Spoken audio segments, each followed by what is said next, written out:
I pledge allegiance to the flag of the United States of America and to the republic for which it stands, one nation, under God, indivisible, with liberty and justice for all.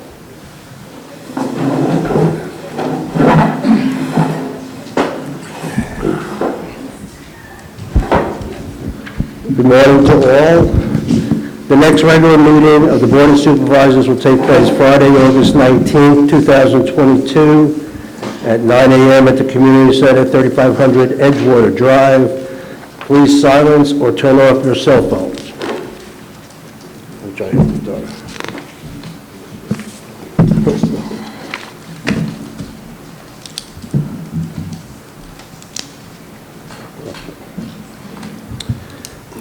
Before we get into the meeting, I just wanted to make mention to all of us from the board. Most of you know Randy Kessler has handed in his resignation.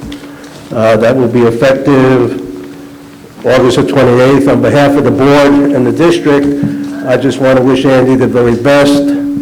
We're sorry to see him go, but we understand it's a move that he thinks is best for him. So we do wish him all the best. Consent agenda. Minutes of the board. We have the minutes of the Board of Supervisors from July 22nd. Most of you know this. We had a glitch in the system.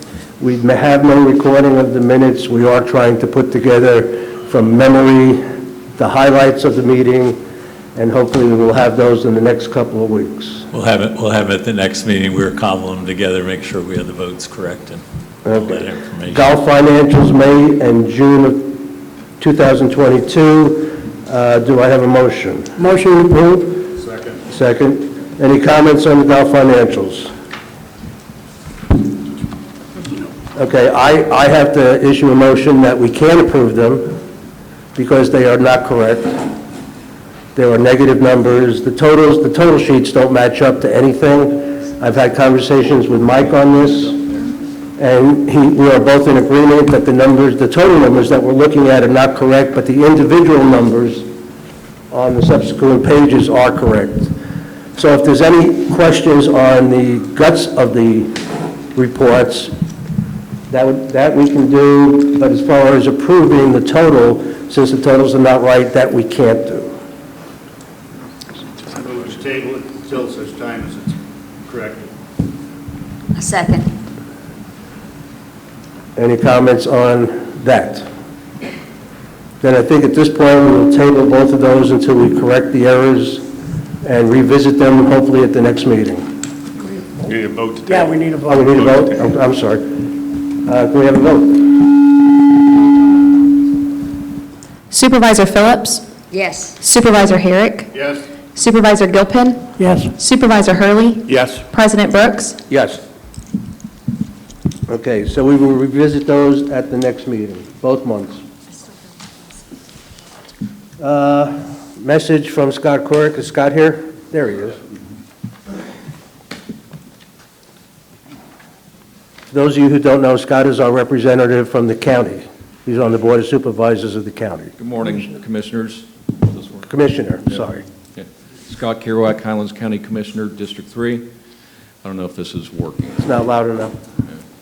Check. I can get real close. Okay. About up to eat it here. Just a couple things.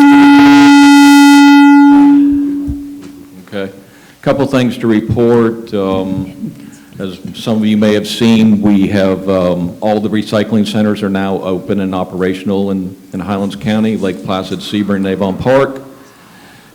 We have shared the details on the hours of operation of those facilities. You can find those on our Highlands County Board of County Commissioners Facebook page and also on the county's website, highlandsfl.gov. For the first time in 8 years, we are in budget times just like you folks are. So the first time in 8 years, your county commission is reducing your millage rate. Currently, it's at 8.55, and we have not set the final rate, but we did set the final maximum rate of 8.3. Budget staff is continuing to work on the budget, and it looks like we might be able to get a little bit below 8.3 but we know at least a quarter of a point cut in your millage, and that's the first time in 8 years. Other than that, not a whole lot going on, and if the audience or the staff has any questions, I'd be glad to try to answer or follow up with you. Thank you. Any questions? Any public comments? Yes. Good morning, Bob Brumfield, manager of the road department. We have collected about 35 recycle cans. I know that's on the update later in the agenda, but I wanted to let you know before you left for the day. I don't know, do we contact Waste Connections and have them come get them, or? Contact the engineering department, John, Okay, and then we'll arrange for pickup. all right, very good. Okay, thank you. Thank you. Any other comments, questions? Thank you, Scott. Appreciate it. Thank you all very much. Thank you, Scott. Thank you. Okay, I forgot the public comment. Public comment at this point in time is comments relating to anything that we're not going to discuss that's on the agenda. Does anybody have any public comments they would like to offer? Yes? Stop me if this gets into something that you're Hold going to it. talk about later. Mike? Jim Serwis, resident. Yeah, wait, we can't hear you at all. Jim Serwis, resident. Still can't hear you. not Wait, working. there's something wrong.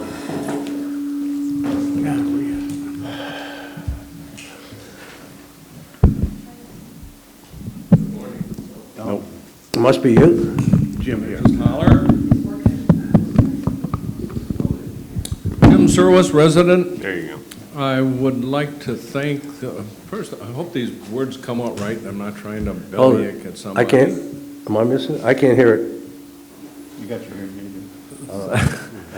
Thank you for the work that code enforcement has been doing recently. As the owner of Sun and Lake Realty and doing $12 million worth of residential sales last year here in Sun and Lake, I have a vested interest, and there's been problem after problem recently. I understand that you are about to change the rules, have made it easier on code enforcement. I hope that all goes ahead as planned. And thank you to the board for the increases that should be coming. It's long overdue. The infrastructure work that is needed and has been passed up for years. Being here 17 years, my rates haven't raised at all what I would have expected. And I know you're going to get belly aches and calls, but you need to do it. And lastly, the garbage can rules.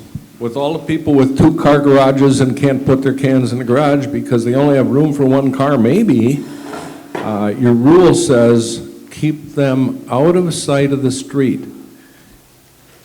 To be blunt, please change the ordinance or whatever you want to call it, or enforce the dang thing. It's disgusting.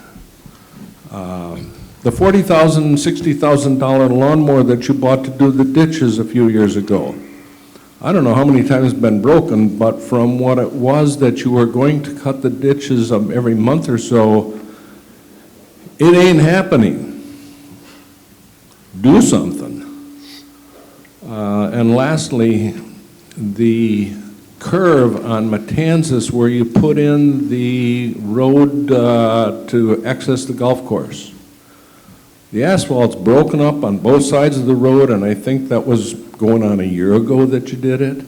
It's just going to get worse, and nothing's been done with it. It's a little stupid, especially since it was the district that ruined both sides. Thank you. Thank you. Thank you. Questions? No. Thanks. I didn't hear it. Any other comments? Forgot my damn hearing aids. Okay, action agenda, utility rate case presentation. I'm gonna walk through this, and this is the final draft of the utility report, and we'll be asking the board to set a public hearing at a later date, and we're gonna make that hearing coincident with the budget public hearings. For one, save some money on the legal advertisement. For two, then we can handle those big issues all at the same time. But we hired Raftellus to take a look at our enterprise fund and develop a sustainable rate, a financial plan, really to keep the utility solvent and to be able to address historical deficiencies in the system and replace infrastructure. And also operational costs, labor and chemicals continue to creep up, so make sure that we have the funding to operate the utility. Our key forecast assumptions, right now are about 4,100 water customers, 4,000 sewer customers. Some people say, wait a minute, why do you have 100 more? Well, we do have older accounts where people were on septic tanks and were grandfathered in, that they still use them in some commercial buildings like that too. And we've basically been getting about 10 new accounts a month, which is a huge increase over the past where they might do 2 or 3 a month. So we're averaging 10 to 12 new connections a month on the water and sewer. And looking at the capital, we've projected out a need of $13.9 million over 6 years that we're planning on spending. Part of that's $1.8 million to fund a new meter replacement project. And that's not just all meters. Part of that too is replacing the meter boxes that are age damaged. I'm sure some of you have them sinking. And also a proposal for a new SRF loan, state revolving loan fund for $9.1 million. And we've identified a bunch of major issues with the treatment plant and also the age connection system. We're looking at the state revolving loan fund because right now they're still at 0.02%. If you borrow from them for a 20-year period. The federal government put about $9.1 billion into that fund. And basically they use the money, the state matches half of it, and the proceeds on the loans paid back they use to make new loans. So, and that money's directed to water and sewer utilities. We also had a couple new items. We had in this rate study a transfer to the general fund of 2.5% of the annual system revenues from the utility side. There's about 26 utilities in Florida that do this in one form or another. It's basically, you could call it a franchise fee, call it a business fee for the enterprise fund to operate in the district's right-of-ways. But that would be a 2.5% transfer. And also, we're earmarking 10% of the annual system revenue to go into a fund for renewal and replacement, basically a capital replacement or operational replacement that are used.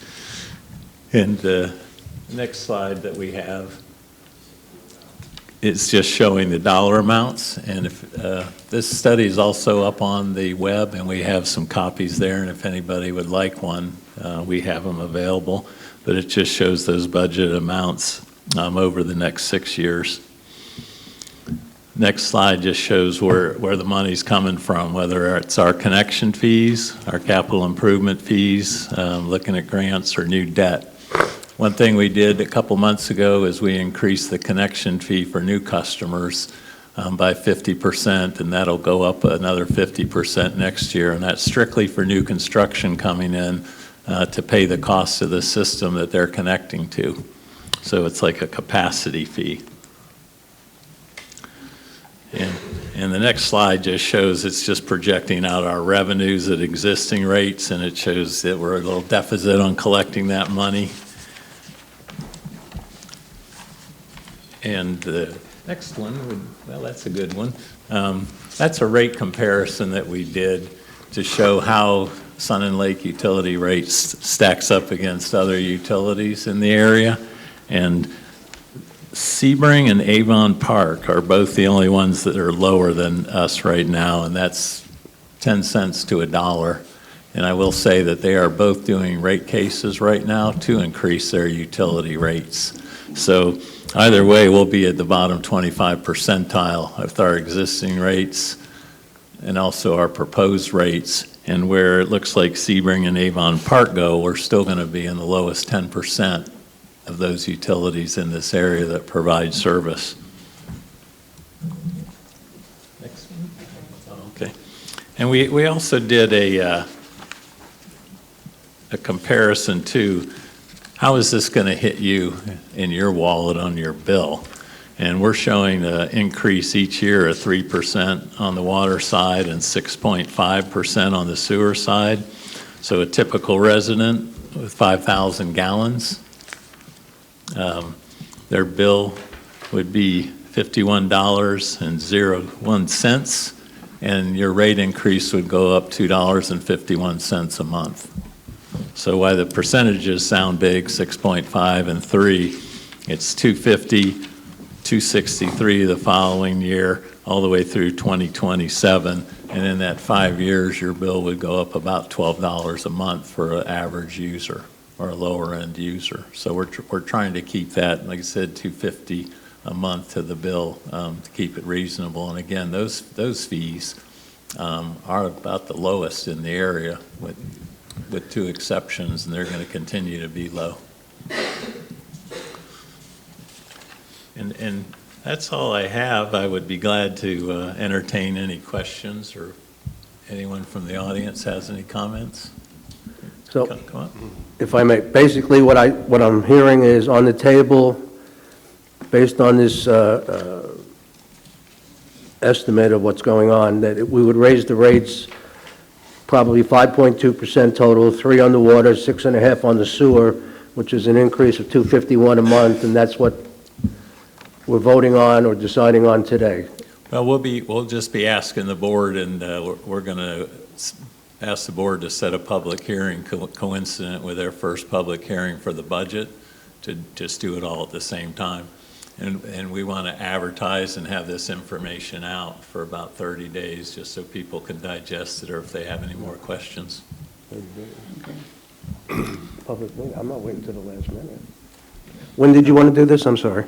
Well, I was planning on doing it in September when the board does their first. I don't think we should wait to make a final decision until September. That's when we're supposed to approve the final budget. But you have to advertise first. So Understand that's that. what we're saying, is we're voting on what to advertise, so that when we have the public hearing, when the public hearing is held, that's the opportunity. You can still make changes at that time, but we have to have something that we can advertise so that the people that are Right, coming so to we the have public hearing. You would like us to make a recommendation to either go with this or not go with this today, so we could do a public hearing? Correct. Could we do the public hearing at the next meeting?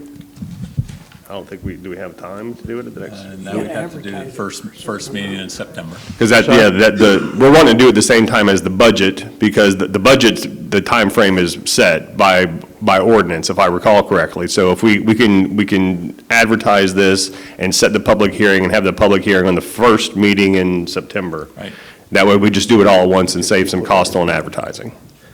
Because they won't go into effect until October. Okay, so we have to, Yeah. so you want the board to decide today whether this is what we want to recommend to the public? Correct. Not necessarily voting for it, but a consensus? No, What do we no, vote for? we're voting on what we're going to advertise for the public hearing. So that's basically what we're asking. If you want to make any changes before we advertise it, because once we advertise it, if we make changes to it, we have to re-advertise it. Okay, so are there any board comments or any questions from the board? I make a motion that we approve the rates that are established in this of 3% on water, 6.5% on sewer, and make it effective for the next 5 years. I'll second. We have a second. Any comments? We have to do board Correct. comments on that Board motion? comments. Any public comments on that motion? Yes, sir. Luke Goodine, just a resident here. I'm wondering how often, general question, how often do you guys do like an independent audit? Because none of the numbers you guys have spoken have matched up. He said 4,000, 4,100. Your paperwork said 38 and 39. The percentages, we all got emails. Seems like they're both about a point higher than what the emails were that you sent us. So nothing matches up. I'm trying to figure out how you get your numbers. How do you figure out these numbers? Is it on your own? This is the report that we're basing all our decisions off of. Right. These are the numbers we're going to work So the with. email I got said the increase was 5.5% for utilities, and And it might have been that was an incorrect email. 3.3%. This says 5.2. I'm going to go with what's here. Okay. So how do we get more accurate information? Hopefully, we should probably check our numbers before we sent out the information. Okay, maybe independent audits? Can we have somebody come in that's We've not already done involved with that, you sir. guys? Not for sending out an email, no, sir. All right. And I'll answer that question for you too, and I have an update. When the consultant first started on this project, which was about 9 months ago, we had 3,800 customers, and during that growth period, so it's been updated, and I have a current report for you, and that's the only difference is the customers that were added in that time, but the percentage is on the increase. What we advertised was the 5.2, which is a combination of the 3 and the 6.5 on the water and sewer, so what the actual increase The is. two of them combined, you're saying a Yes, sir. total of 6.2%, where Right. one's 5.5. 5.2. Right. And that's what it is. I'll be glad to give you a copy All of right, one of that's the what I other. just heard all these numbers and none of them were the same. I'm just trying to figure out what you're going by. Okay, thank you. Any other public comments? A familiar face. Neil, hoteling resident. I commend the work that's being done. I'm in favor of you raising these rates to get us to a sustainable level. I just trust that everything is going forward with the new sewer system that we need, because our infrastructure is 50 years old, plus or minus. And I want to be sure that we're looking at all of the other things that have been discussed over the last few years, like making sure that the pipes are all working and that this will truly sustain the system that we need, because it's really important for the district. Thank you. Thank you. And Mr. Artelli, you may not have read, but recently too, we got approved by the county for some of the Federal American Rescue Plan Act funds, about $561,000. And all that money is going toward improvements in the utility system to improve water quality, auto flushers. We have a number of projects in, and we're also going after some other grants. So we're trying to be efficient with getting outside funds coming into Sun and Lake also to assist with that. Any other public comments? Okay, let's have a vote to recommend or not recommend. We got a motion and a second to approve. Vote for approval. You got it. Supervisor Herrick? Yes. Supervisor Gilpin? Yes. Supervisor Hurley? Yes. Supervisor Phillips? Yes. President Brooks? Yes. And then we'll bring this up again when we get to budgets to see how it reflects on our budgets. Yes, sir, we'll update the budget projections with these new Yeah, numbers. we'll with get to these- that when we get to the budgets. Draft meeting schedule, fiscal year 22-23. Do I have a motion? Come on, guys. Monday, Wednesday, or Friday? I move to discuss and approve. I need a second. I haven't seen it because I just got back out from out of town, but I second it. All right. You want to do it, or I'll do it. I'll make this easier. All right, so what Chris did, he provided Monday, Wednesday, and Friday's alternatives for next year's meetings. In looking at them, I think the board would be best off going with Monday meetings every 3 weeks. However, his Monday schedule, well, the Monday schedule that you're looking at, doesn't work because there's one meeting that's only 2 weeks. So, in looking at this, if you started on January the 9th and you went every 3 weeks for the rest of the year, you would have 17 meetings. The only 2 conflicts would be on July the 3rd and September the 4th, which is obviously July 4th weekend and Labor Day weekend. If we took those 2 meetings and we moved them to a Wednesday, we'd be in great shape and could do this thing on Mondays. So that would be my recommendation. It appears when you look at Wednesdays and Fridays that there's lots of conflicts with other events being held at the club. In this way, we're only dealing with 2 holidays and we'd have to move them to Wednesdays, and I think that would be easy for everybody to deal with. I agree. That would be my recommendation to the board So you need a second. for approval. Well, see if you guys agree with it first, and then I'll make a motion. Okay. So I would make, oh, I can't make the motion, somebody else. Just have to amend the motion that's on the table. We're amending the motion on the table to approve the Monday with the 2 Wednesdays. Correct, that's yeah, if that's what's, if someone wants to make that motion and second it, you can vote on it now, or you can discuss further. I'll second it. I'd like to get this behind You got us. to include the fact that we don't start on January 2nd, we're starting on January 9th. Right. And going 3 weeks, every 3 weeks. Right. Which changed all these dates. But with January 9th being the first one, and the July and September Monday meeting being moved to Wednesday. If you guys are not comfortable with not seeing it, I'd be more than happy. We can have, I'll give it to Chris, and he can make it available at the next meeting, and we can just look at it and finalize it at that point. Okay. Let's get it done. That's Whatever you want to do. I'd like to go ahead and move forward and get it done. You want to do it now? Yep. Yep, me too. Okay, are there any, so that's the motion on the table. Do I have a second? I second it. Okay, do I have any comments from the board? Do I have any comments from the public? Oh, no. Yes, sir. Neil Hoteling resident. From past, the one thing I would caution is making sure that this works with a landowners meeting in January. Have you looked at that as part of the schedule?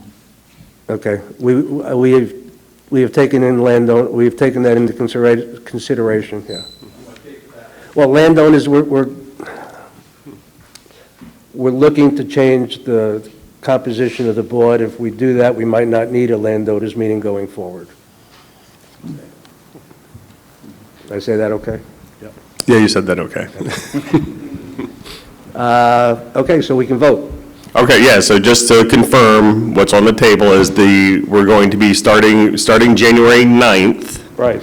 And then every 3 weeks. Right. Except for the 2 meetings, the one on, which would be July 3rd. July 3rd and then- September the 4th. And September the 4th, those will be Wednesday meetings. Right.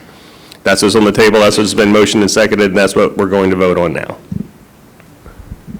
Call the roll. Supervisor Gilpin, Yes. Supervisor Hurley, Yes. Supervisor Phillips. Yes. Supervisor Herrick, Yes. President Brooks. Yes. And Chris, I'll give this to you later. So you have, Yeah, we'll get it updated, and that's what will get put on the website and published. okay, next, recreation fees. I believe that would be Ariel. A motion and a second. Oh, do I have a motion? So moved. Second. Okay, Ariel? Good morning, Supervisors. What is provided to you is the recreation rates, same as we discussed at the last meeting with no changes.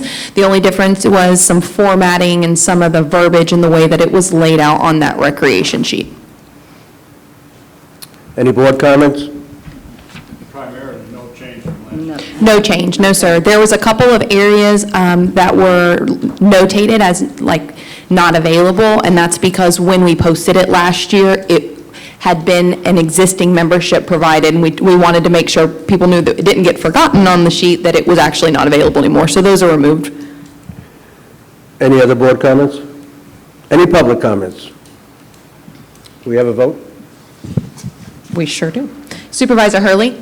Yes. Supervisor Phillips? Yes. Supervisor Herrick? Yes. Supervisor Gilpin? Yes. President Brooks? Yes. Add-on items. Oh, I'm sorry. Contract for general manager. That was, this was brought up by Supervisor Gilpin at the last meeting, so I'm going to, do you want to take this?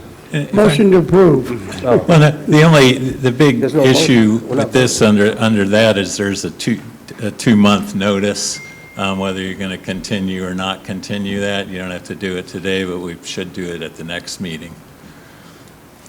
In the contract, they have a 2-month. I think the contract's October to October, right? And then Correct, and but then it the- just goes on from there.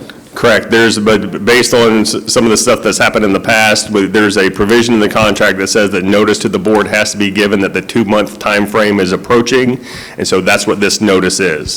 So you don't have to do anything today, this is just the official notice that's required under the contract that the 2-month period is approaching, and so at the next at the next board meeting, most likely would be, or possibly the first one in September.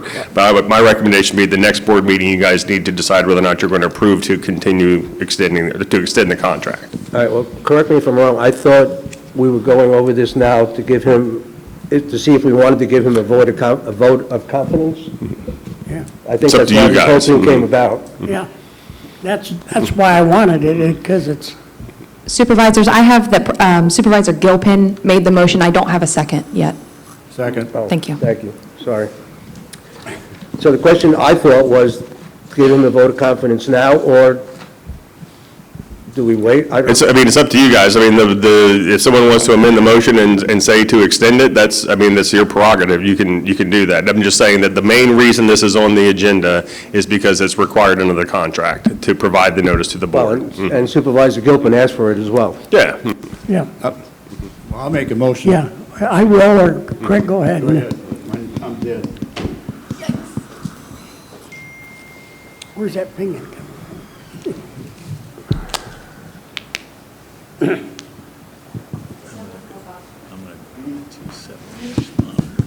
All right, whoop.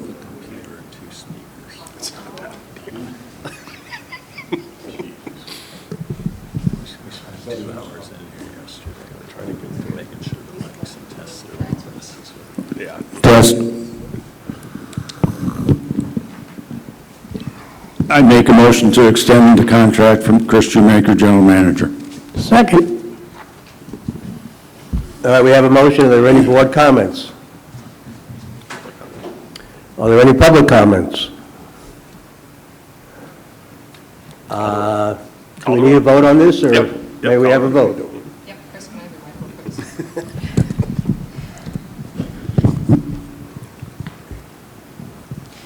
Supervisor Phillips? Yes. Supervisor Herrick? Yes. Supervisor Gilpin? Yes. Supervisor Hurley? Yes. President Brooks? Yes. Okay, add-on items, I don't believe there are any petitions and communications. I guess we should ask, do you want to stay? I appreciate the confidence, and it's been a rough year around with staffing and what's going on in the economy. And I have to say that the staff's all pitched in, the board's pitched in, trying to come together as a team. And we're making some new hires. Coral's starting. Yeah, do you want to introduce her? Yeah, if you like Coral Benka, she is our new board secretary. Coral. And she has a background not only finance and legal, but she also is a licensed CAM and ran a number of property owner associations. And really what we are is a glorified or upgraded homeowner association. It's the same thing. It's customer service, budget, that type of thing. So she's accomplished, very professional. We're glad to have her. Welcome. Welcome. Good luck to you. And between the federal money that we're getting and the utility projects and rates and fees and some other things we're looking at and upgrades, it's going to be a busy year. Definitely. Let us hope. Okay, add-on items. I don't believe there are any petitions and communications.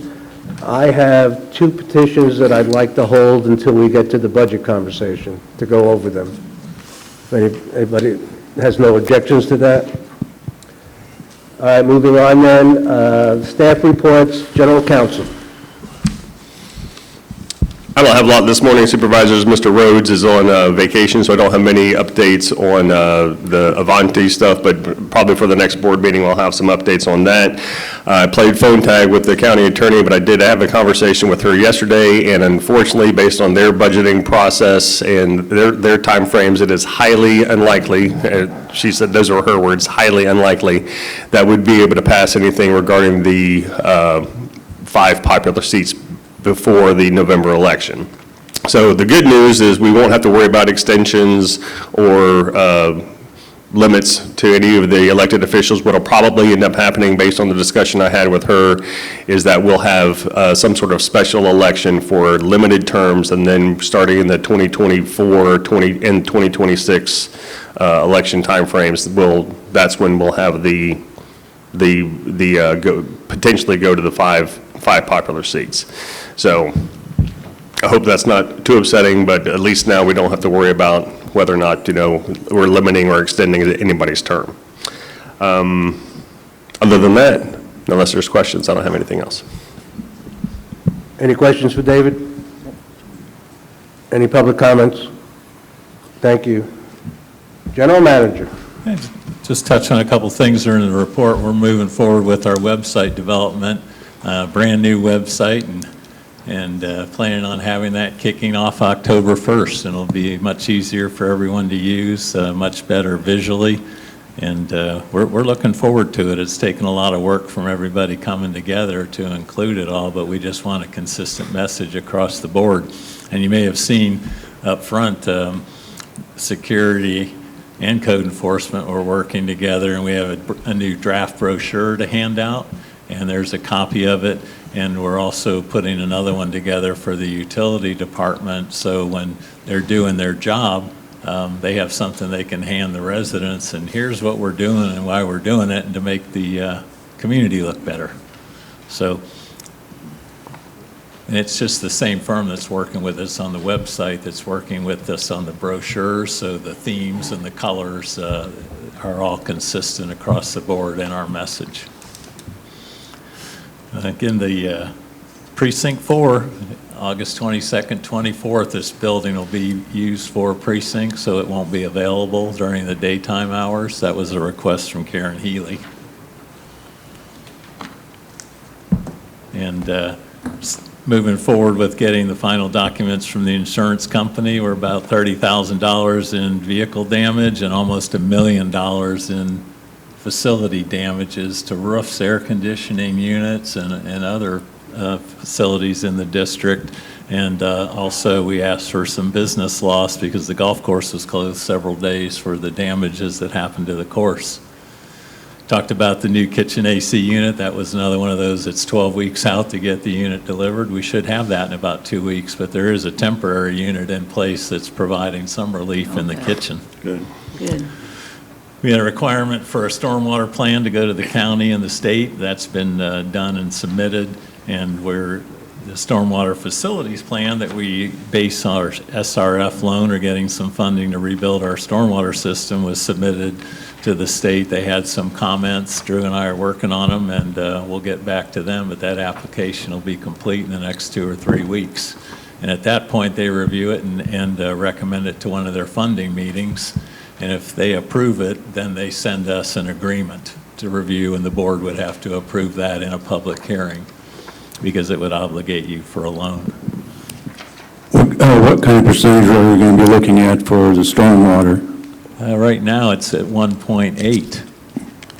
Those interest rates are still very low because it's a federal money infusion, and it's all part of the Rebuild America, the infrastructure, and they're putting a lot of money into infrastructure, roads, stormwater, and the water and sewer utilities. Okay. Any other questions from the board? I got a couple. Yeah, well, Oh, go ahead. I just I'm want to, and I apologize, I just heard a little talk about some of the trash, and that we had that pile out there when I left, and then I heard it was gone. My wife called me and said it's gone. A couple days later, she called and said there's 2 more piles. I mean, is there something we're working on to stop this? Yes. Yeah, they're going to bring that okay. up. Yeah, they're going to bring that up, Mike. Yes, I apologize. No. Yes, sir. It's not really on the agenda, so that's Okay, fine. okay. No, and we've been working on it for the past couple of weeks simply because of that, to give the staff the tools they need to enforce, and if we need to call it a code enforcement, that we have a legal authority to fund them. Let me ask a couple of questions, then we'll get into code enforcement, since we have this thing in front of us. On the website, how is it going to work as far as approving what they're recommending, that we are happy with it? Excuse me for a second. You're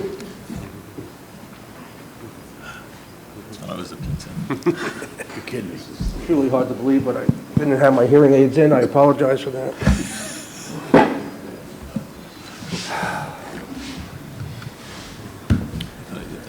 On the web, so let's get back to the website. Sure. How are we going to approve what they're recommending, that we like it, we can live with it? How's that going to work?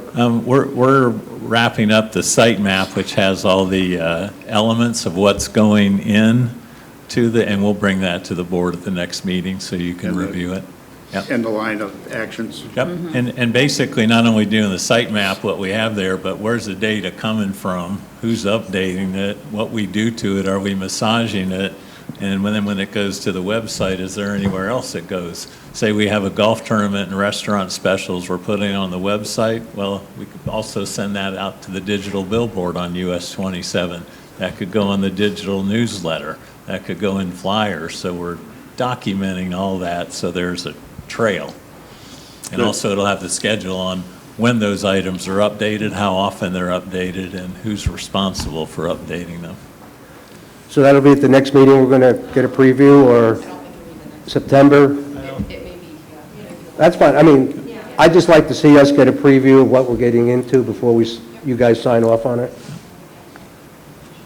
That was on the website. On the hailstorm damage, you got the preliminary report, if I'm not mistaken, right? Yes, sir. Did that take into consideration what the golf people, I know the guts of the report had to do with actual damage to buildings, et cetera, et cetera. I know the golf people turned in loss of revenue due to the storm, which would just be a cash settlement, I assume. Yes. Was any of that included in the report? Yes, it is in there, and the adjuster, which is a separate firm, came back and they had a few questions, and they were very simple because they said, well, you fixed this stuff with stuff you bought a month before the storm. Well, yes, they had it in stock to use it. They just ended up using it for the storm. So that they responded back to the insurance company with those explanations, so they're just fine-tuning it. But yes, we will get business damage and golf course damage reimbursed. So theoretically, that will just be a check that they can take and put back into their account to offset some of the cost of what they had to do to fix the golf course? Correct. And Okay. the last figure that they weren't arguing about or didn't need information was around $30,000. But Okay. golf supplied them with years' worth of business expenses and what their daily revenues were that day from the week reports that the board gets. So that's all been submitted and it is in process. Okay, I just wanted to make sure that that was in part of the settlement, so to speak. Okay. You did mention the brochure. Did everybody get this, or just me? I've looked at it. Okay. How do you want to handle this? Do we have to decide, or you guys just do this on your own? That's a draft. This is a draft, so we have to do a formal, no. That's theirs to do. Huh? I don't see us having to approve. No, the only thing we're looking at right now would be fine-tuning if anyone had any comments, and also moving forward, we're looking at some of these new initiatives to be able to hold the property owner accountable for garbage disposal costs that are left out there or in our right-of-way.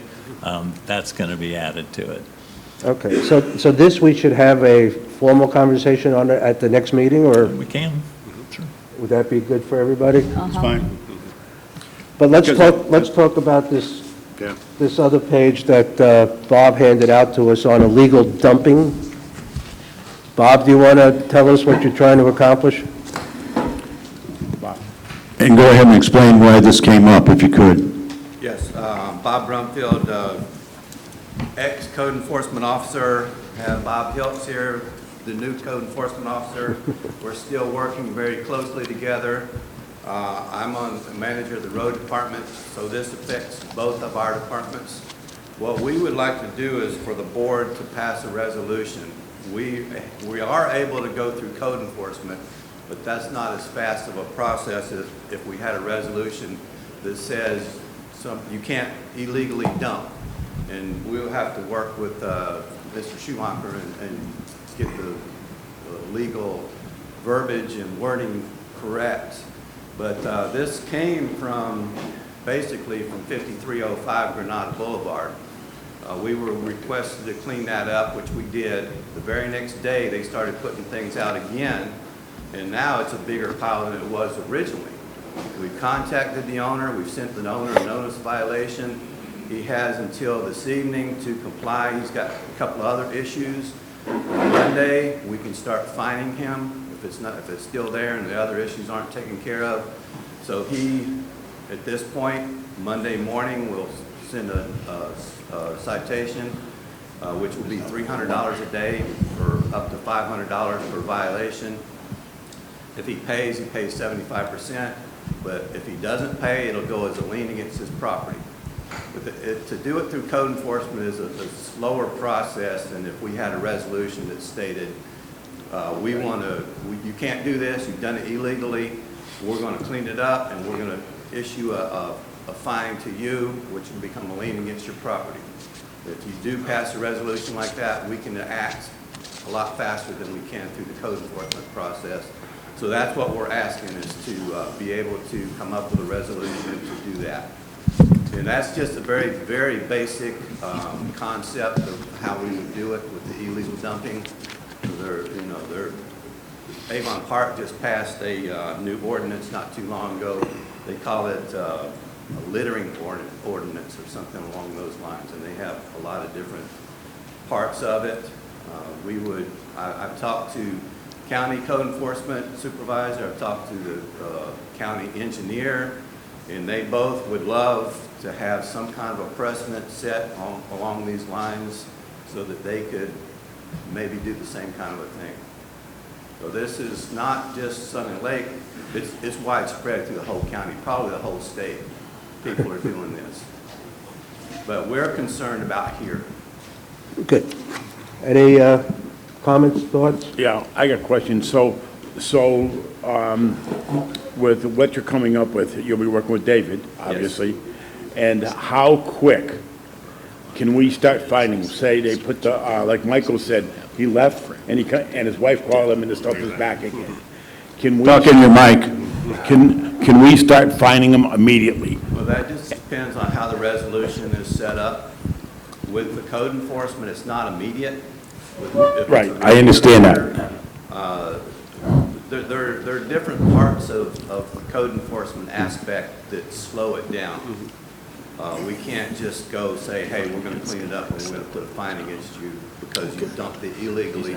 You didn't use a dumpster, you didn't use containers, you didn't do it properly. The county is not going to pick this up. It's more than 2 yards. There are a lot of different issues that are concerned with it. I can't tell you if it. Right, I understand that. So, David, if we change this, can we start fining them within so many hours after giving them a notice? That's really what we're looking for, is to start fining immediately. And the other thing is, and Bob didn't mention, is if we put a lien on their property, it stays on there for 20 years, so they don't have to pay it. I don't understand that. For the life of me, is how can you put a lien on something and wait 20 years and then it comes off? That's a code. That's a state statute. That's a code enforcement. But can we go after them to get the money quicker? I mean, especially if we pay to have it cleaned up, like on Granada, they had 2 trucks over there, the front end loader, 3 guys. It was over $900 of district money that we spent. I mean, I don't want to wait 20 years for the money either. Mm-hmm.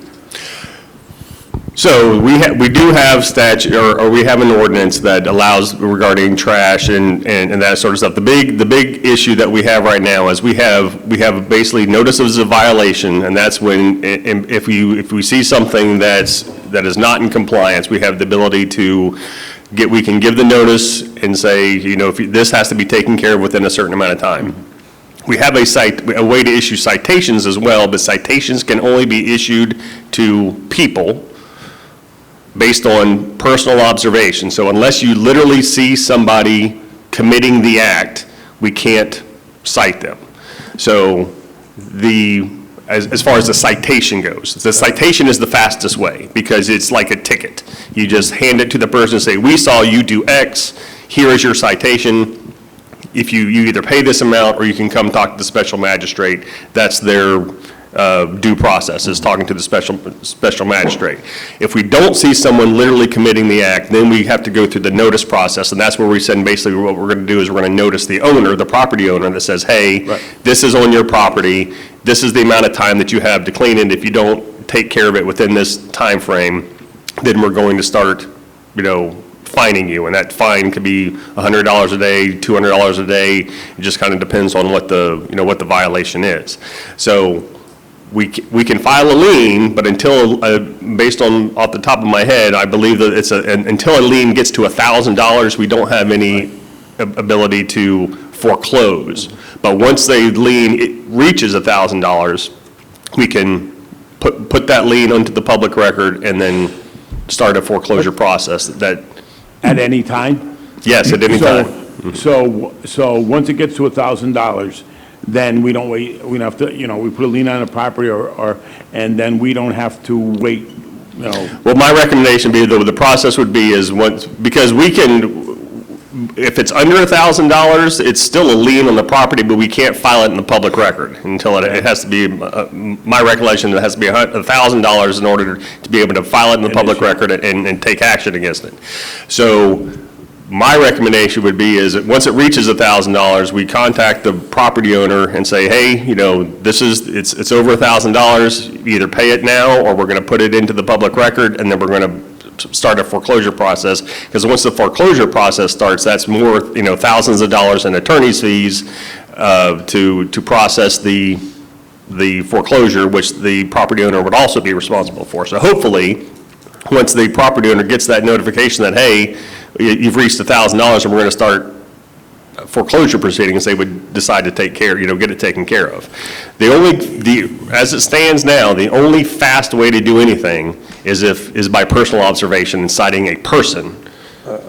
So there's a chance that we can make make revisions to that so that we can cite, just, because like I say, I saw the pictures of what went on in Granada, and in my opinion, we should have the ability to just go put a notice on the door that says, hey, you need to clean this up immediately, otherwise, you're going to be cited within, 12 hours. The big problem is who's there, because to me, that looks like someone that's vacating a property. If there's nobody there to hand a citation to. It's a rental, but we know who the owners are. Yeah, but that's what I'm saying is, when it comes to the owners aren't who did it. But the owner's responsible for the property. Correct, they are, but you can't issue a citation to the owner, because you can only cite someone that actually commits a violation. That's like handing somebody a ticket. So here's what we would like to do. We don't want garbage collecting on a lawn for more than one day. Right. Unattended. And we have a problem in this particular home where they had to go out and clean it up once, and then it was done again. So what do we need to do to see that this doesn't happen in the future without them paying a lot of money for it, to get it cleaned up? That's what we're trying to do. I don't care about ordinance. Just tell us what we need to do so we can prevent it from happening. Okay, so then Bob's recommendation is a good idea, where we put something specifically in our ordinance. We're talking about changing the ordinance, which means we have to go to the county, but we're changing other ordinances, or we're requesting those changes. So I can come up with a thing that talks specifically about illegal dumping, and that that the property owner will be put on notice that if this occurs, you're going to get charged, you're going to have 24 hours to clean it up, and if you don't clean it up within 24 hours, you're going to get charged the cleanup fees. The district's going to do it. You're going to get fined, and you're going to get charged the cleanup fees, and put that in black and white so that every property owner in the district knows what's going on. I think that's what we're looking for. Right. That's perfect. Does it have to be 24 hours? No, it doesn't have to be 24 hours, but in my opinion, 24 hours is a reasonable time. That's a reasonable time to get something cleaned up. I think the whole board, we're all in uniform with this. 3 weeks ago, it was 40 bags of trash in somebody's back. I mean, it's all people that are landlords and have renters. Right. Agreed. But we have to do something. Agreed, understood. So It's a public health problem. So what you're saying is that we can't do this meeting. We can just assign you to come up with the correct verbiage, and then we have to go through the public hearing. We have to go, if we're changing the ordinance, we have to go through the county. What I'm saying is, we still have stuff that we can do that's currently under the ordinances. Right. But the issue is that's not fast enough, or it doesn't meet what we're trying to do. So what I'm saying is, there's still things that we can do. It's just not as speedy as everybody wants. If these guys go out and clean it up and record what it costs to do that, could we apply that towards the owner? Absolutely, we can. So we could, we don't have to wait and let the stuff sit around, we can take care of it ourselves and charge them. Correct. We have to, but we still have to give the notice. The problem, here's the problem, is when we're issuing a notice to an owner, that owner may be in Canada. And we send them the notice and we're telling them, you've got 24 hours to clean this up. They're not going to get it for a week. Well, this particular owner is in Sun and Lake. Okay, well, that's, that's what but the point I'm making is if we want to, if we want to address this issue, what we want to do is address this issue specifically. Correct. So that we can act faster and people will be on notice that we have the power to do this. We still have the power to do it, it's just a slower process.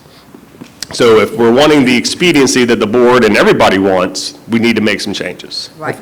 Let's make the changes, but let's clean it up. It's an embarrassment to the community. Yes. And I want to say one thing. This isn't just the first time this has happened. This has happened over and over and over and over in different areas, okay? So Granada is not the first time it's happened, and this is why we got to do it now and do it as fast as, the fastest and the quickest way that we can find these people. Because it happens, and they laugh at us. I mean, Bob will tell you that. Bob will tell you, we tell them and they just walk away.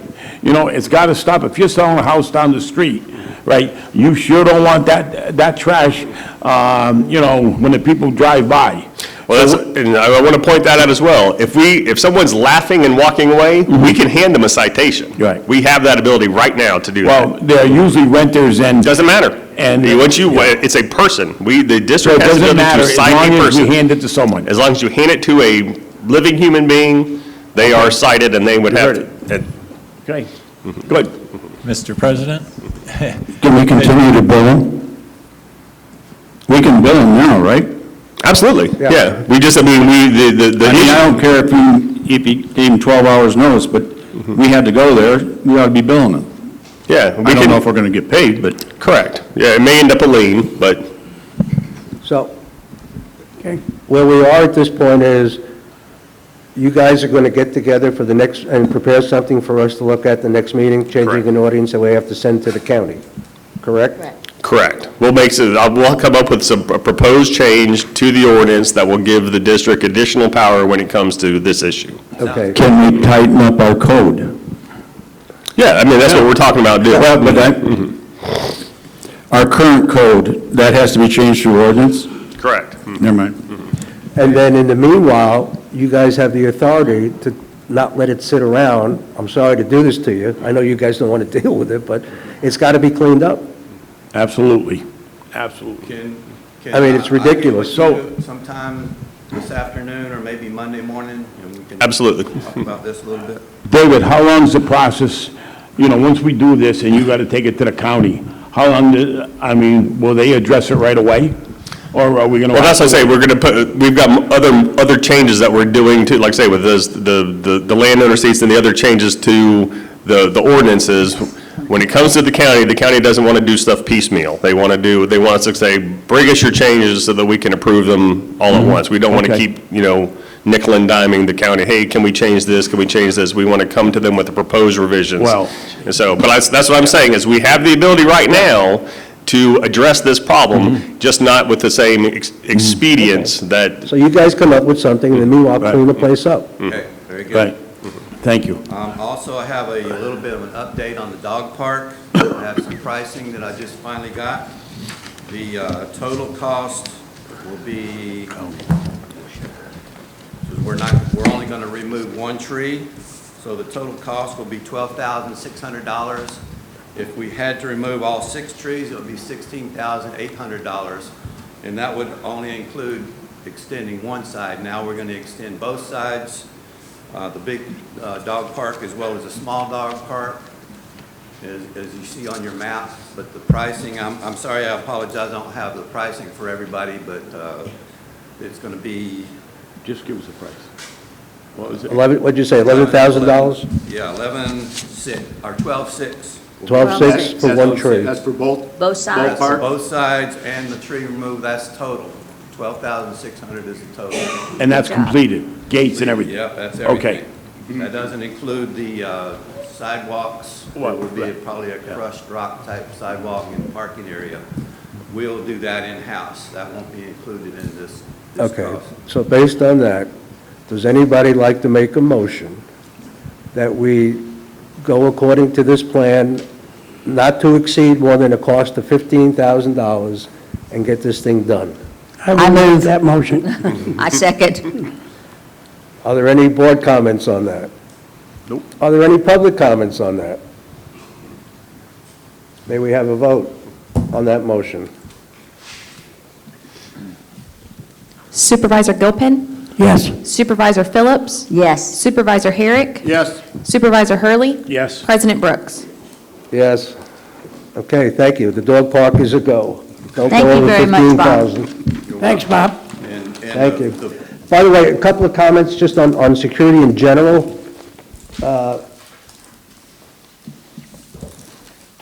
There's been a lot of, there's a negative perception, and we talked about this, so this is nothing you don't know.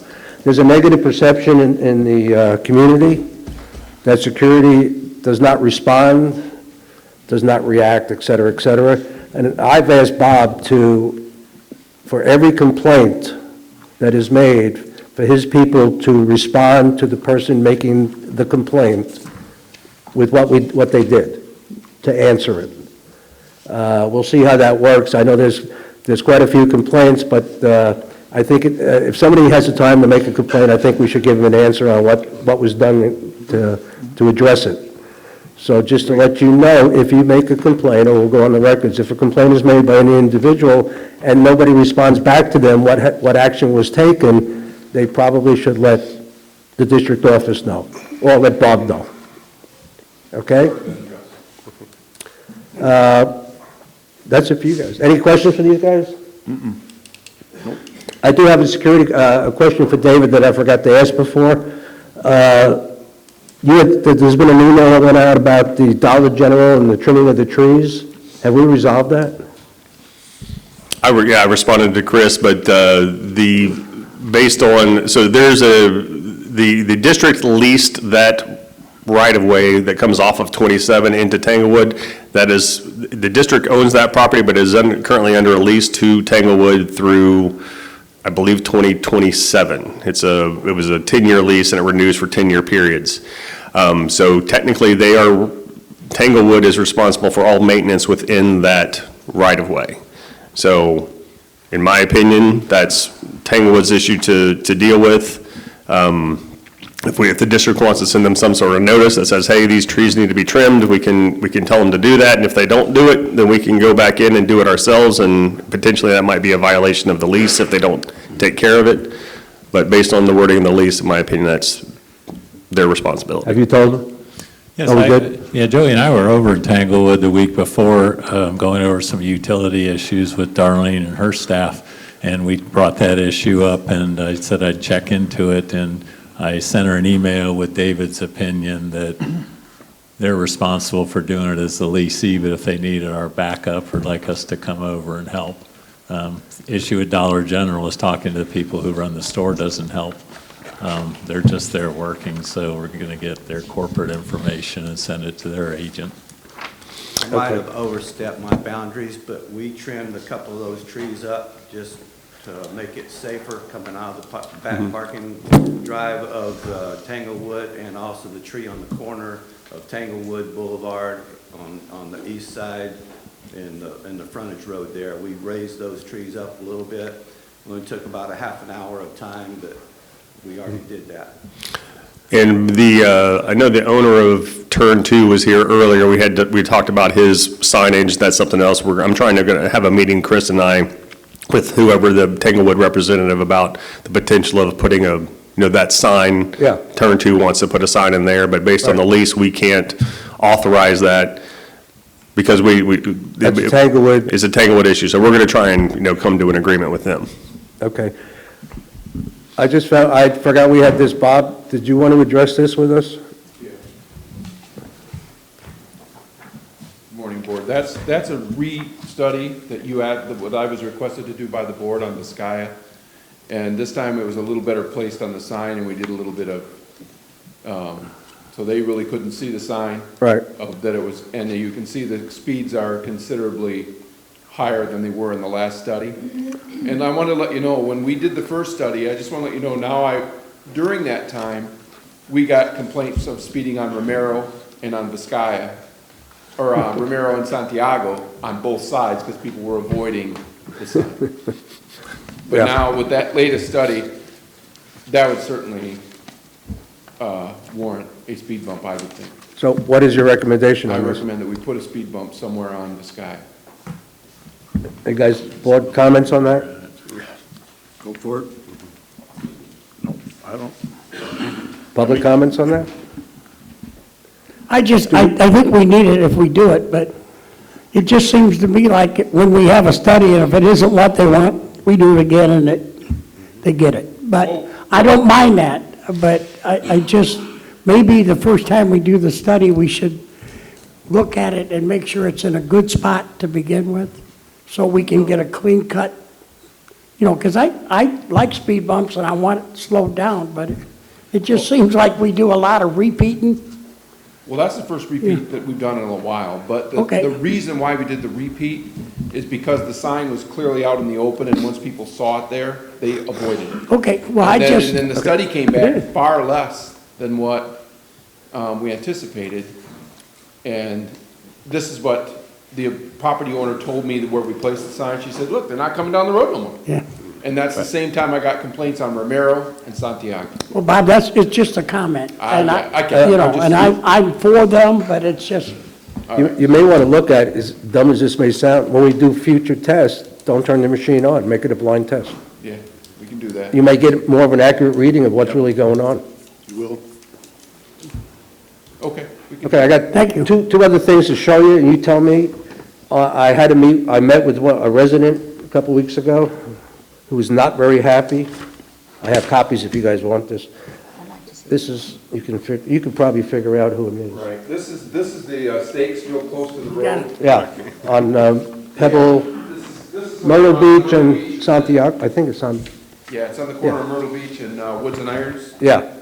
Yeah. So the question is, I know why they're doing it. They're doing it because of construction trucks, to Right. keep them off their property. Are they allowed to do this, is my question. That's something I'd have to research. It depends on the setbacks and it depends on where the property is, but I can find that out. Yeah, I need to get back to this person with an answer on that, if you would. And then the other issue that this person brought up had to do with these, Ornamental sign? yes, well, the actual, is that what you call them? These things? Ornamental things, yeah. Yeah. There's nothing in our ordinance that says we can't have them. Okay, so if she's not happy with that, she would have to go where, to the county? Apparently, And she's done that, and the county said they can't help her. right. So that this is just, Yeah, our ordinance Okay. strictly addresses signs. Are those It doesn't- lions? It doesn't, yes. Yeah. Yes. obviously, you didn't take care of it the first time. Wait a minute, back it up. But the first 5 times. Took you that long to get it to Yeah, me? I'm a slow mover. Okay, thank you, Bob. Check that one thing out on the, this is the one I was talking about last meeting. yes, sir. Oh, on this subject? Yeah, if you're talking about... No, you got to come up here, sir. State your name and... Area.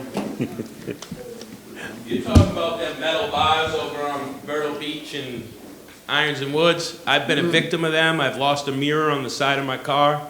No, these are lions. Huh? No, we're talking No, about the the other one, lions. the other one. Oh, the You other... just that showed a one? picture, you said Iron and Yeah. Woods. Yeah.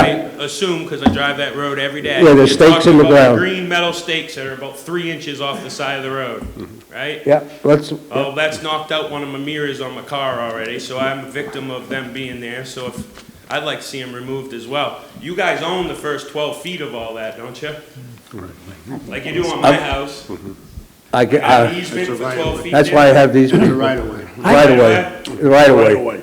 He's going to check it out, and if they're not supposed to be there, we'll have them removed. Perfect. 2 weeks ago, I called Bob, the other Bob, And this is what I was talking about, because and they More and said, more of them. they said the There's owner, four, now they're on both sides of the Yeah. road, now there's one on the corner of San Lorenzo. and they said the owner would be responsible for it, but it still doesn't fix your mirror. Right. So if I was you, I would go see the owner that put them up there and see if they're paid for it. Yeah, I'll just eat it, I don't know whether. I would be mad if I got, I dealt with this exact same thing, and if there are, the property, if there's stuff in the right-of-way, I called Highlands County, because it's a code enforcement violation to have those things in the right-of-way. I lost a mirror as well, so I understand what you're going through, but if you call Highlands County and complain to code enforcement, they'll tell them to remove them. By the way, that recommendation is not is not endorsed by the district.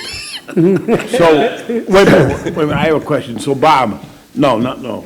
Bob, on this thing here, should we add something to what Dave is doing now? I mean, why wouldn't we? That would give us the ability to enforce it. Right. We So don't why do don't, anything right now. if this is coming up, why don't we add this to it now?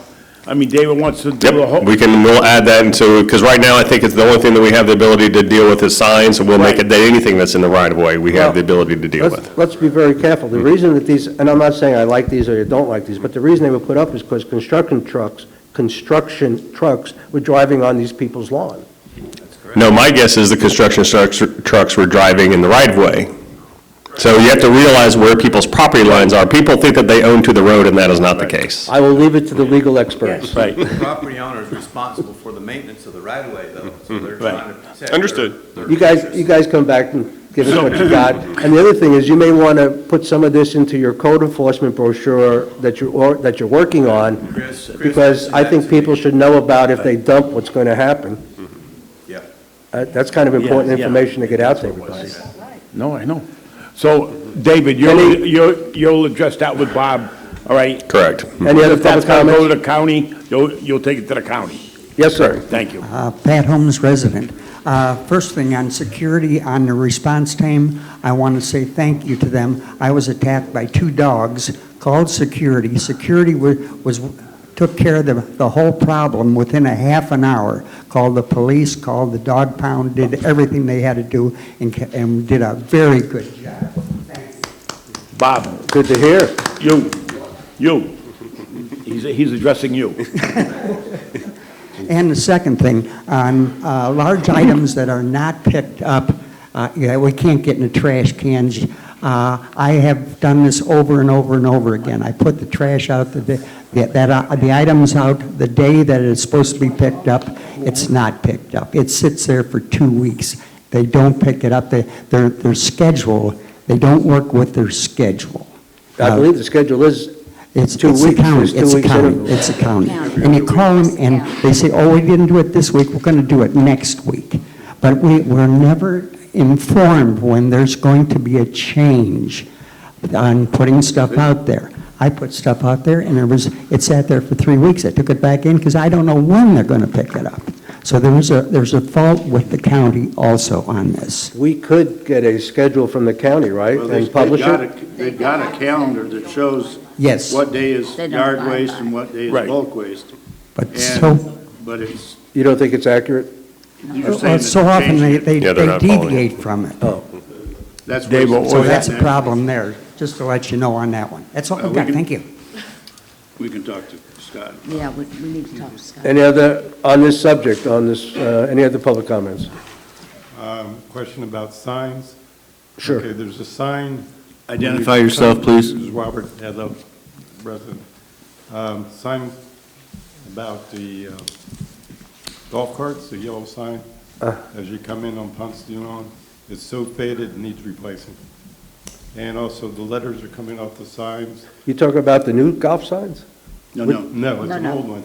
The old ones. they're old. It's right by the circle, past the circle when you come down Right. Ponce de Leon.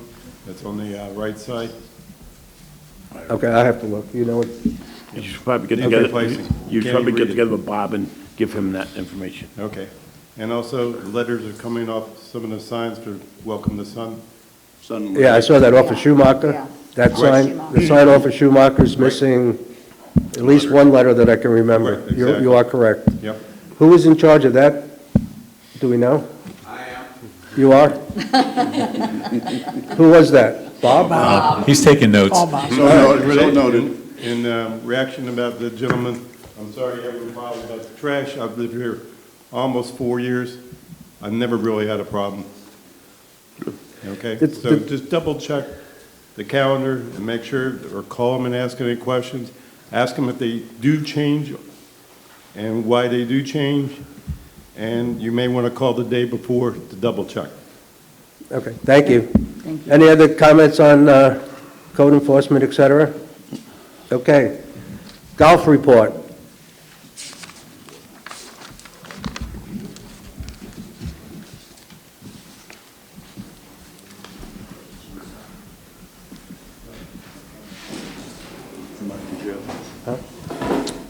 Good morning, Supervisors. Mike Lemire, General Manager, Golf Club. At the last meeting, it was requested that we revise our Tanglewood Golf Agreement and add minimums to their daily play. So I sent you guys that earlier this week. Unless there's any questions or comments, we'd be happy to move forward and execute that. Any questions or comments, concerns? It's okay to sign it and go? Yep. Thank you. Just a couple quick updates. Obviously, we mentioned that Mr. Kessling will be no longer with us after the month of August. Do have several good candidates already come in. I got 5 applications so far, 2 of which I've already met with and talked to and interviewed. I have a gentleman coming on property next week to kind of show him around. And I'll follow up on a couple more that I actually got overnight last night. As far as that position goes, at this time, I don't feel like there's going to be too long of a lapse before we fill that position after Andy leaves. It should be a fairly decent transition. Luckily, in that time frame, there's not a lot of crazy stuff going on, so I should be able to manage through all that myself. On the F&B side, we have filled a couple different positions. We did just hire a candidate for our assistant manager for the restaurant. She was on property working yesterday. She's going to go through quite extensive training. She's going to have to sit in a bunch of different roles. She's going to have to learn basically all the positions. Plus, she's going to need to learn our POS systems and all that. So we're looking to have her kind of fully ready to go come October 1st. So if anybody wants to be introduced to her, I'd be happy to do so. But she's going to be working kind of station by station. She'll probably do some banquets. She'll probably do some bartending. She might even do some serving, host. She might do some back of the house stuff, just trying to get her through how our operation works here. But super excited to have her. Still looking to hire a banquet captain and some line cooks, and we're still looking to fill our manager role in the back of the house, whether it be executive chef or some sort of back of the house manager. Applications are slow on that, but I've been working with the Troon team to assist us in finding candidates. We did meet with the new Food and Beverage Committee on Monday. I thought the meeting went very well. A lot of concerns were raised, took a lot of notes. I thought we had some really good conversations, and we're going to meet again 2 weeks from that Monday, so that'd be the 15th. With that being said, if anybody has any questions for me, I'll turn it over to Jimmy. No? Any questions? Jimmy? Good morning, Jimmy Murphy, Golf Course Superintendent. Just real quick on Deer Run Irrigation, just to let everybody know that the main line and power lines have all been installed on holes 3 through 7. 4 is completed. Number 5 will be completed by this afternoon, and the tees on number 6 have been installed as well. You're done on 7 also? All the main line, it's just stubbed up for the tie-in. Yes, sir. And then all the road borings have been completed as well. Other than that, 18 bunker is completed. We talked about trying to get to 16 as well and get that filled in as well. We do have enough dirt that we removed off of hole 18 to fill that area. We do have some trees out there that we're going to have to take down. The one on the left side of number 4 on Turtle, We're going to try to get it taken down. The 3 pines behind number 10T on Deer Run, we're going to try to get those out as well. Don't have a lot of places to store them, but hopefully Doc Brown will be patient with us over there, and we'll try to get them chipped up, because they are rather large trees. And then we also have 2 big palms, one on hole 11 and one on 4, that we need to take down too. Take down that totem pole that's dead on the right side of 4. That's fine, I'll take it down. The woodpeckers will be mad at you, but I'll take it. It's a dead totem pole. I know. But there's, it's all right. We will, some of the areas that we've gone through with the coquina, we will have to go back through there. Mr. Brooks and I also talked about some areas that, the Bahia areas as well. We should have enough savings that we can get these areas fixed as well. Like I said, some of the coquina got tore up, so we need to fix those areas as well. I did work on the bridge transitions. Hopefully those are satisfactory at this point. Maybe. We fixed the one from 5 to 6 as well. I mean, I told you got some very high compliments on the bunker work on 18. And I do have a little bit more sand left over, so I'm going to fix the one on 13 on Deer, and I'm also going to fix the one on 17 Deer as well. And we'll try to continue that throughout. Other than that, that's all I have. Yes, sir. Does your irrigation person believe that he's on course? He does. He's really, I mean, the biggest thing, Mr. Herrick, is to get the rest of the main line in. And once he gets the main line in, then he's going to have crews going on both sides as far as putting in laterals. The 10 wire is en route, which was the only wire we were waiting for to get across the road to number 1 and 9. All the holes have been laid out. So as soon as we can get 2 crews going, we will. 4 took a little bit to get going because they had to do all their training. I know it seems like we haven't really made a whole lot of progress on it, but everybody had to be recertified on all their welding and everything, and then getting everything laid out took a little bit of time. We are laid out on the front 9 right now, with the exception of 3T, which will be done as hopefully within the next week or 2. Our plan is to get 6 buttoned up by Tuesday, Wednesday, and then move to 7, and then move back and start working our way back towards number 2. But yes, he feels he's on schedule, and the dates that we've discussed, Do you? Honestly, I feel I was expecting 4 and 5 to go a little bit quicker. So I'm staying out there and pushing them as hard as I can. Like I said, there's been a couple issues with the old irrigation hitting some of the stuff and trying to get some of that stuff repaired. Hopefully we're out of the way of all that. 4 and 5 was just nuts the way everything was put in there. It's just been a little crazy getting started, but I feel confident that they will get it done. And like I said, I'll try to give you guys as much updates as we can, but really my goal is to be done by October 1, and his is as well. When do they think they can have both main lines in? Well, so when we shut the golf course down, you're talking about for the back 9 as well? So when we shut the 9s down for our tournaments, I've given them the okay to go ahead and continue on main line versus slowing them down and not doing anything. So that's our game plan for Sotoma and the Firemen, is just to continue doing main line in the rough. They brought a trencher in, so when we start on the back 9, we will trench more of it in than hand digging it with the mini excavator. Yeah, that would make sense to me. Any other questions? Any public comment on golf, restaurant?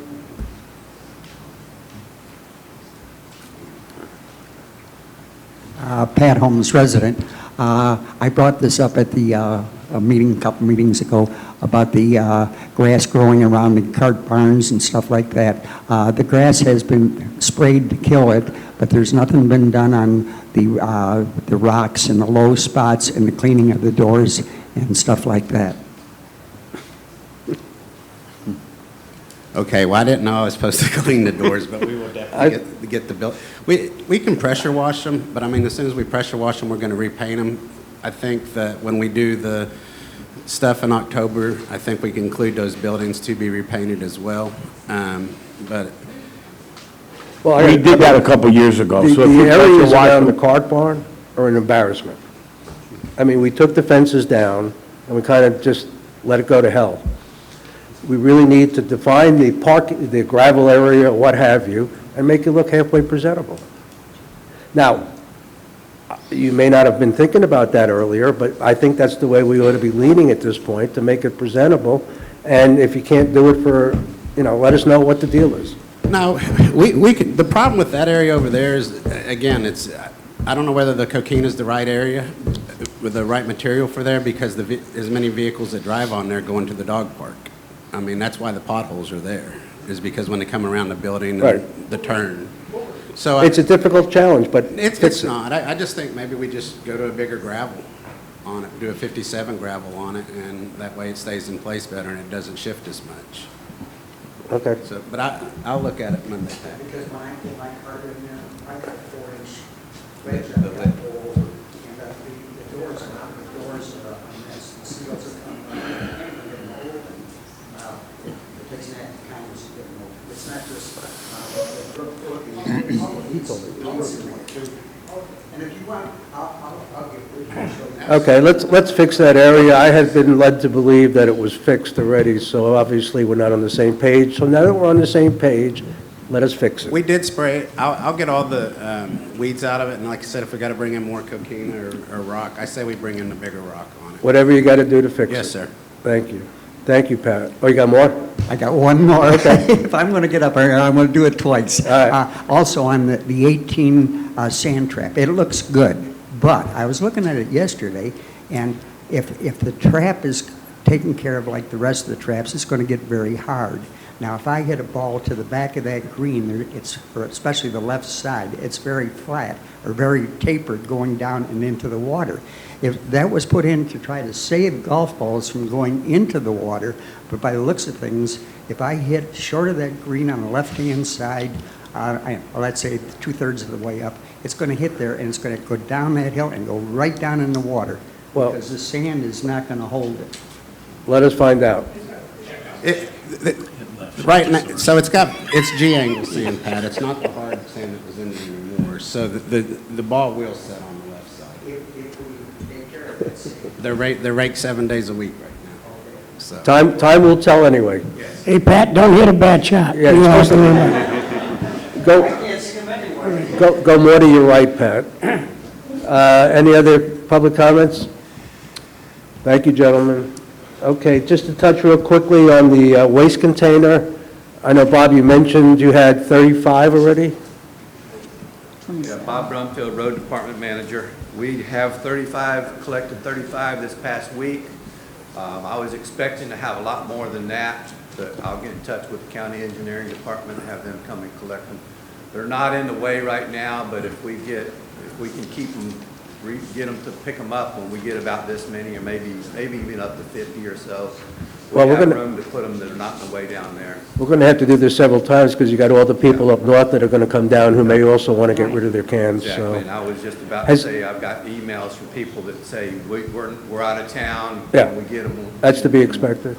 Are most of the people, are they delivering the cans to you, or have you had to pick them up? We have picked up quite a few, but, we've got probably 8 or 10, 12 people have brought them in. So Okay. maybe half.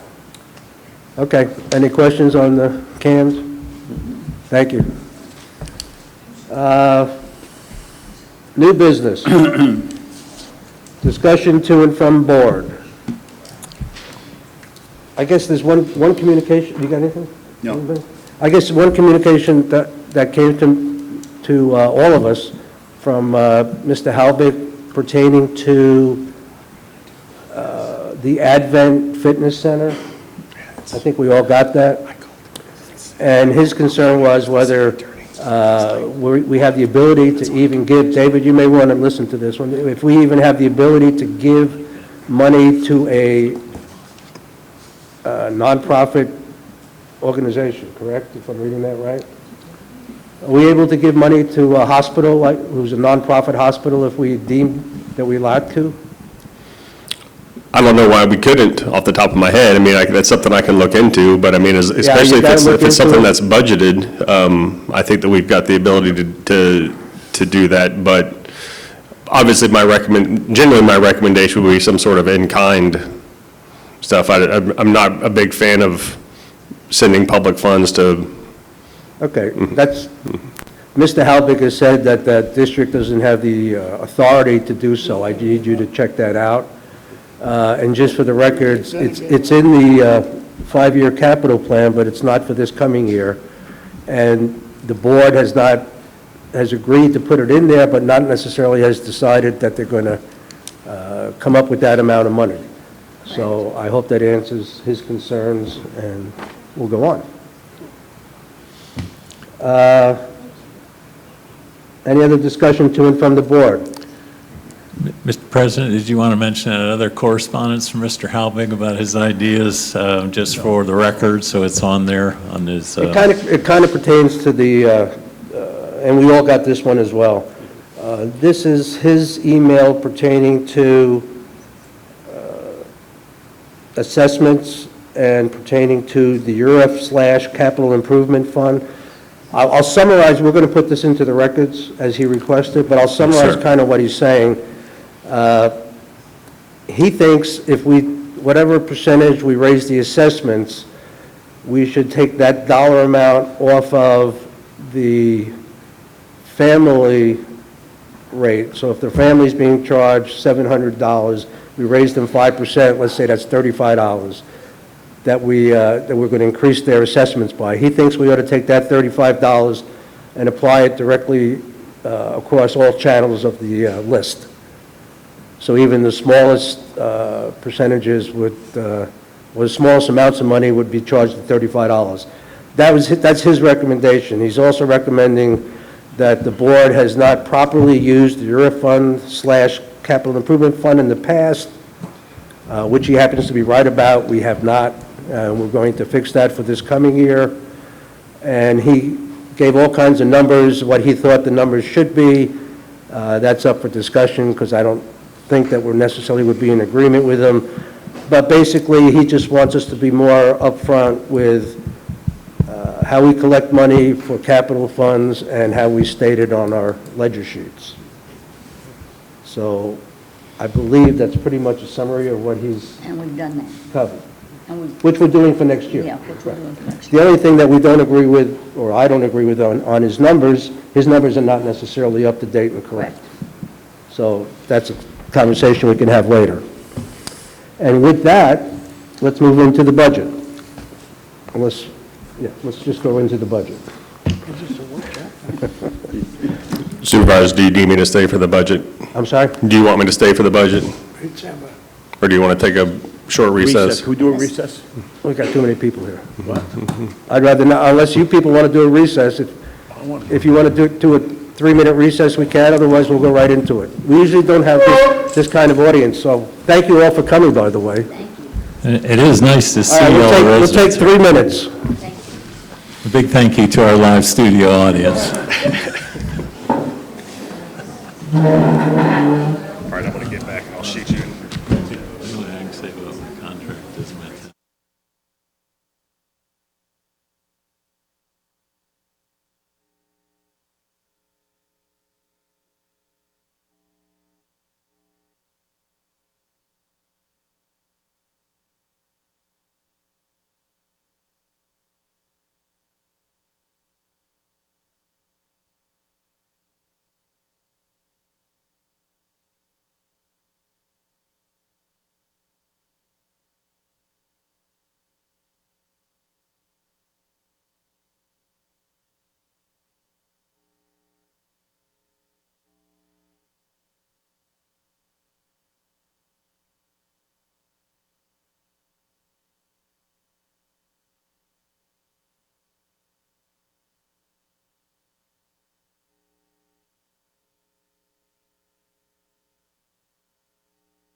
There you are.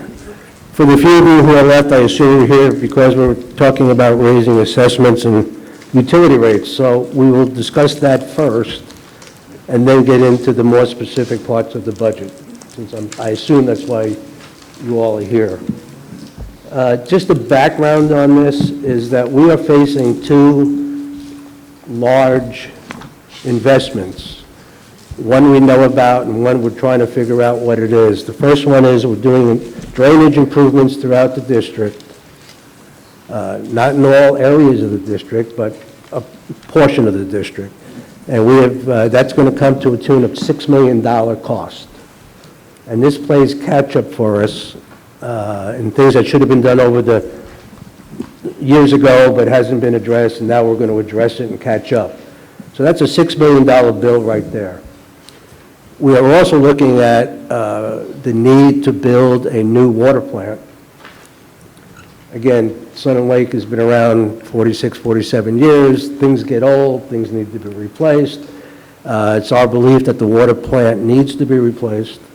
There is a study being done, which we should have hopefully within the next couple of weeks, that will either recommend one or not recommend one, or say you can fix it, et cetera, et cetera. But we're looking at perhaps a cost of at least $10 million to maybe 12 or 13 million. And again, we don't have the numbers, this is an estimate. So between the two of them, it's about a $16 million bill. The way things work is we can hopefully borrow the money, decent rates, build what we need to build, fix what we need to fix, and then start paying back the loans 2 years after those projects are completed. Which brings us to about 2026, 27, if I'm not mistaken. Yes, sir.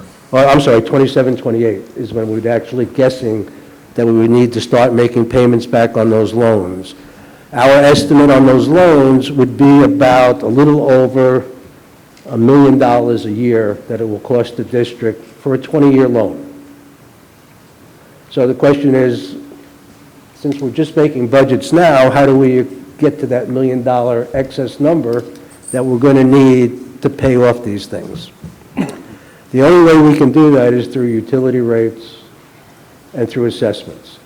There's just no other way to raise money. Now, obviously, we do get additional revenues as Sun and Lake expands, which, as you all know, we are expanding quite rapidly, and that does bring in revenue to the district, but not at the rate that we're going to need it. So hence we get into the conversations on water and utility rates. The utility rate at $2.51, if the board accepts that, well, the board accepted it, but if after we have our meeting at the next meeting, public meeting, I'm sorry, if we agree to that, that will add on about $127,000 in revenue a year between the sewer and the water, as best as we can figure it out. So at the next meeting, if that's agreed to, we will increase the revenues by that number. Now, what the board has to decide is getting back to this capital fund. The capital fund was set up, it used to be called the Euro Fund, now it's the Capital Improvement Fund. We were supposed to be taking $14.50, is my calculation, out of the water bills each month for each customer and putting that into this savings account, so to speak, capital improvement account. We had not been doing that, but we are going to start doing that going forward, and that amount of money that we would have would be, oh God, I don't have all my numbers.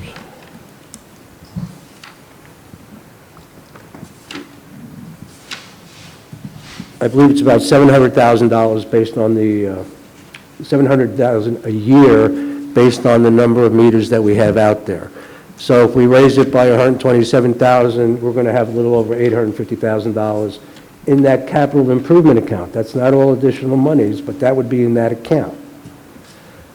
The capital the utility fund, which is where the water plant would be charged to, That's where the capital improvement fund. That fund, if we just go by the rate increases in sewer and in water, will give us enough money to cover the cost of doing the water plant, which is approximately $700,000 a year for that $10 to $12 million loan, okay? So that, the water increase, the rates, utility increases will cover that, will help us to cover that cost. That brings us back to the general fund and the golf fund, where the sewer is going to be charged, which is $6 million, and there we have a huge deficit. We can't do it. We can't cover it with the current assessments being what they are. So we are going to need to, what the board is recommending, or what we're thinking about, is to raise the assessment rates, create a capital improvement fund under the general fund, and start accumulating monies to help pay off that $6 million sewer loan. If we were to raise them, and it's a hit and run number. We thought first 5% a year for the next 5 years would raise the money. Now when you look at it, it looks more like it's 4% a year. However, you know, this is a crystal ball. I can tell you for sure what it should be this year, but I can't tell you in 3 or 4 years. It may change, maybe 2%, maybe because of the excess building that's happening, maybe we only have to raise the assessments 1%. But it's best to put your cards on the table and say, this is what we think we are now, and it can really only get better. We don't think it'll get any worse. So in talking assessments, the board has to consider whether we do 3, 4, or 5% off the current levels. I can tell you assessments in 2016, I have that someplace here, were $673 for a single-family home. Today, they're $737. So they've gone up like $50 or $60 over the last 9 years. So really, there has not been an increase in the rates whatsoever. Well, there has been an increase, but it has not been anything that anybody couldn't deal with, let's put it that way. Fault on the board, we probably would have been in better shape if we had raised a little bit every year. I don't think we'd be in this kind of condition that we're in, but that's, you know, water under the bridge. We didn't do that. So now we're playing a little catch-up on this. So the question on the assessments is, do we go 3, 4, or 5? And that's what I think we ought to have the conversation on now. The utility, we've already decided what we want to do to present at the meeting. So you guys got any comments on what you think we ought to do with the assessments? Well, my current thought process is we need to go with the 5%. We have to get ourselves in the proper alignment to pay for these high loans that we're going to have. We know that our assessments that we are going to receive this year are higher than what they have been because of the number of homes that have been built, the number of lots that are now back on the assessment rolls. We may be able to adjust that when we get our numbers, but I believe 5% is a fair approach right now. When you know, we're talking cost of living rates of 9% right now, and we're only saying 5%. So I think it's absolutely, I think it's very fair. I think 5% on assessments for what we do here in the district, I think is very reasonable. Anybody else? I agree with Craig. We got to go up. We got to start putting money away. You know, we have to fix what we haven't over the last 40 years. And, I mean, 5% is not that much. I mean, I know it's going to hurt some people. They're on fixed income, but, you know, if we don't do it, if we ever have to fix something and we have to assess everybody, it's going to be a hell of a lot more money. So, by the way, 5% would raise your current, you're currently at 728 if you're not on the golf course. So a 5% increase would get you to 764. That's what you'd be paying for the year. 764, compare that to, I actually found the rates, it was October of 2013, you were paying $673. So in 9 years, it's not even going up $100. So the 764, and then the following year, we would go up how much more? Well, I think we can decide that next year, can't we? I think, well, I think you have to say to yourself, it's going to be 5% every year, but to Mike's point, we got to look at the financials and where we are next year Yeah. and say, is that still true? Maybe it is, maybe it's not. But I think, in all fairness to the community, I think we got to give you the worst, what we think is the worst-case scenario, which would be 5% a year for 5 years. And hopefully, that's not going to happen, but that's what we think. But it's possible. I'm just more, I don't think I'm concerned now, but I just, we do the 5%, I want to make sure where the money goes and it's there for what we say it's for, because. The key would be to create those accounts. Right? Yeah, we got to create those accounts and nobody can touch it without the board knowing it. And that's been the problem, so. It should be stipulated, actually, you can almost stipulate them what they're for. Yep. Yes, and that's, I think we need to do that, because that's why I'm sitting here, and if I vote for 5%, it's for one reason. And it's for the money to go to certain things, and I don't mind that, but. But for the purposes of forecasting, we have to tell you that we think it might be 5% every year. Right. Because we're looking out at, the waste treatment plant will be at least 5 years out but you've got all types of costs in front of that, engineering costs, studies, et cetera. You have to have a forecasted amount of money coming in, and to the best of our knowledge right now, it says it's 5%. Yeah. Will it be less? Hope so, but we have to put something there to forecast where we're going to be.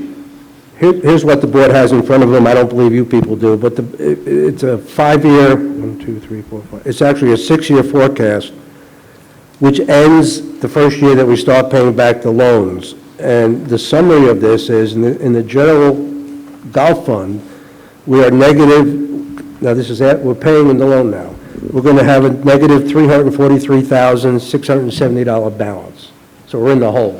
This is without doing anything to the assessments. The utility fund balance, as best as we can figure it out, will have a surplus of $17,431. So we're $325,000 in the hole under normal circumstances, and we got to get that money from someplace. Assessments is what we're going to have to do it. So, there really, unfortunately, is not an alternative if indeed we have to build a new water plant. We know we have to do the sewer, but if it comes back and we have to do the water plant, there is no other choice. Now, some people have recommended doing special assessments. There's a couple of things that have been tossed around, but quite frankly, I think we need to get a little bit more involved legally and see what we can do as a special district and what we can't do. But I think we got to take the first step, and the first step, I think, is to raise the assessments a certain percent this year and look further into seeing what we can do down the road. That's pretty much where we are. You got anything you want to add? Well, really, when you look at it, people ask me what my job is, and I consider it to preserve housing values. And housing values is solid infrastructure that works. And we have these stormwater issues that, again, are historical. Some of it's been neglected, but going with the SRF and that avenue is the cheapest money you can find over 20 years, and also your future residents are helping to pay for it as they move in. The burden isn't all on the existing residents. So that's the way we're approaching it. And if you try to go in and fix these things, this breaks, send a crew out, this breaks, it's real expensive to do asset management and repairs that way. So we're trying to find the most cost-effective, fair way to approach this to preserve housing values. Right. And one other thing I can add to you, for you people, if you look at the budget that we're currently reviewing, without any of these increases, 22 and 23, we'll have a surplus of $70,578. That's on, I think, a budget of 12 or 13 million. So we're covering what we're doing, but again, there's just not extra money to do what we need to do. So I guess we're at the point now for the board to make a decision. Is there any, you guys want to make any comments on this? It's Robert Edo, resident. Do what you have to do. I plan to live here until the day I die. Whatever it takes to be done, do it, because it's been, like you said, it hasn't taken place to do in the past, and it's more costly if you don't do it in the future. Just get it done and be upfront with people, and if they don't like it, they can move away. Well, I wish it could be that easy, bro. Thank you. We don't want anybody moving, but. I Yeah. would like to recommend that we do it 5% for the next 6 years or however long that we want. And I don't think that it needs to be the worst case scenario. I just think that with the economy the way it is, anybody that does anything knows how much all the costs have increased. And hopefully 5% will work. If not, we'll have the ability to raise or lower it as we see fit. We might have to, yeah. We might have to raise it. I mean, because it's, I mean, I'm hoping this is the worst case, but to your point, it may not be. I'm just It may saying not that the be. people need to know we're doing the best we can. And Right. I don't think there's a question, we're going to need a new water plant. I just don't see Agree. that not happening. Yes, sir. Cliffwood resident. Just an aside, my personal experience is if you don't just about swallow the microphone, nobody can really hear you. And until you guys, you can't do any of this kind of talking? You can't do any of this kind of, if you want to be heard, you have to swallow the mic. If I could belabor you with a little bit of a, I know this doesn't address the immediate problem, but at one time I was in a four-way partnership on a Cessna 182 Skylane, and the time between overhauls on the engine of that airplane was 1,500 hours. And I was managing the finances for the partnership. And after about 1,200 hours, we were on the annual inspection. We usually ended up having to replace a cylinder on the engine to the tune of about $1,000 or $1,200. And that seemed to be like throwing water into a stone into a swamp. So I propose that we bite the bullet and get a remanufactured engine, which we did, to the tune of $22,000 by the time we bought the engine added installed. And so we each had to pony up between $5,000 and $6,000 apiece, because the previous owners had just been mining the engine and not providing any funds to replace the engine when it became necessary to do so. So at that time, I set up a program where we added money to the annual assessment for the airplane, that built an escrow account based on the hours that each of us flew, that would essentially amortize the cost of a new engine by the time it was needed. So in other words, we were building an escrow account to replace the engine when it was necessary, and the people that were flying the airplane paid pro rata based on the amount of hours that they flew. And here we are, essentially.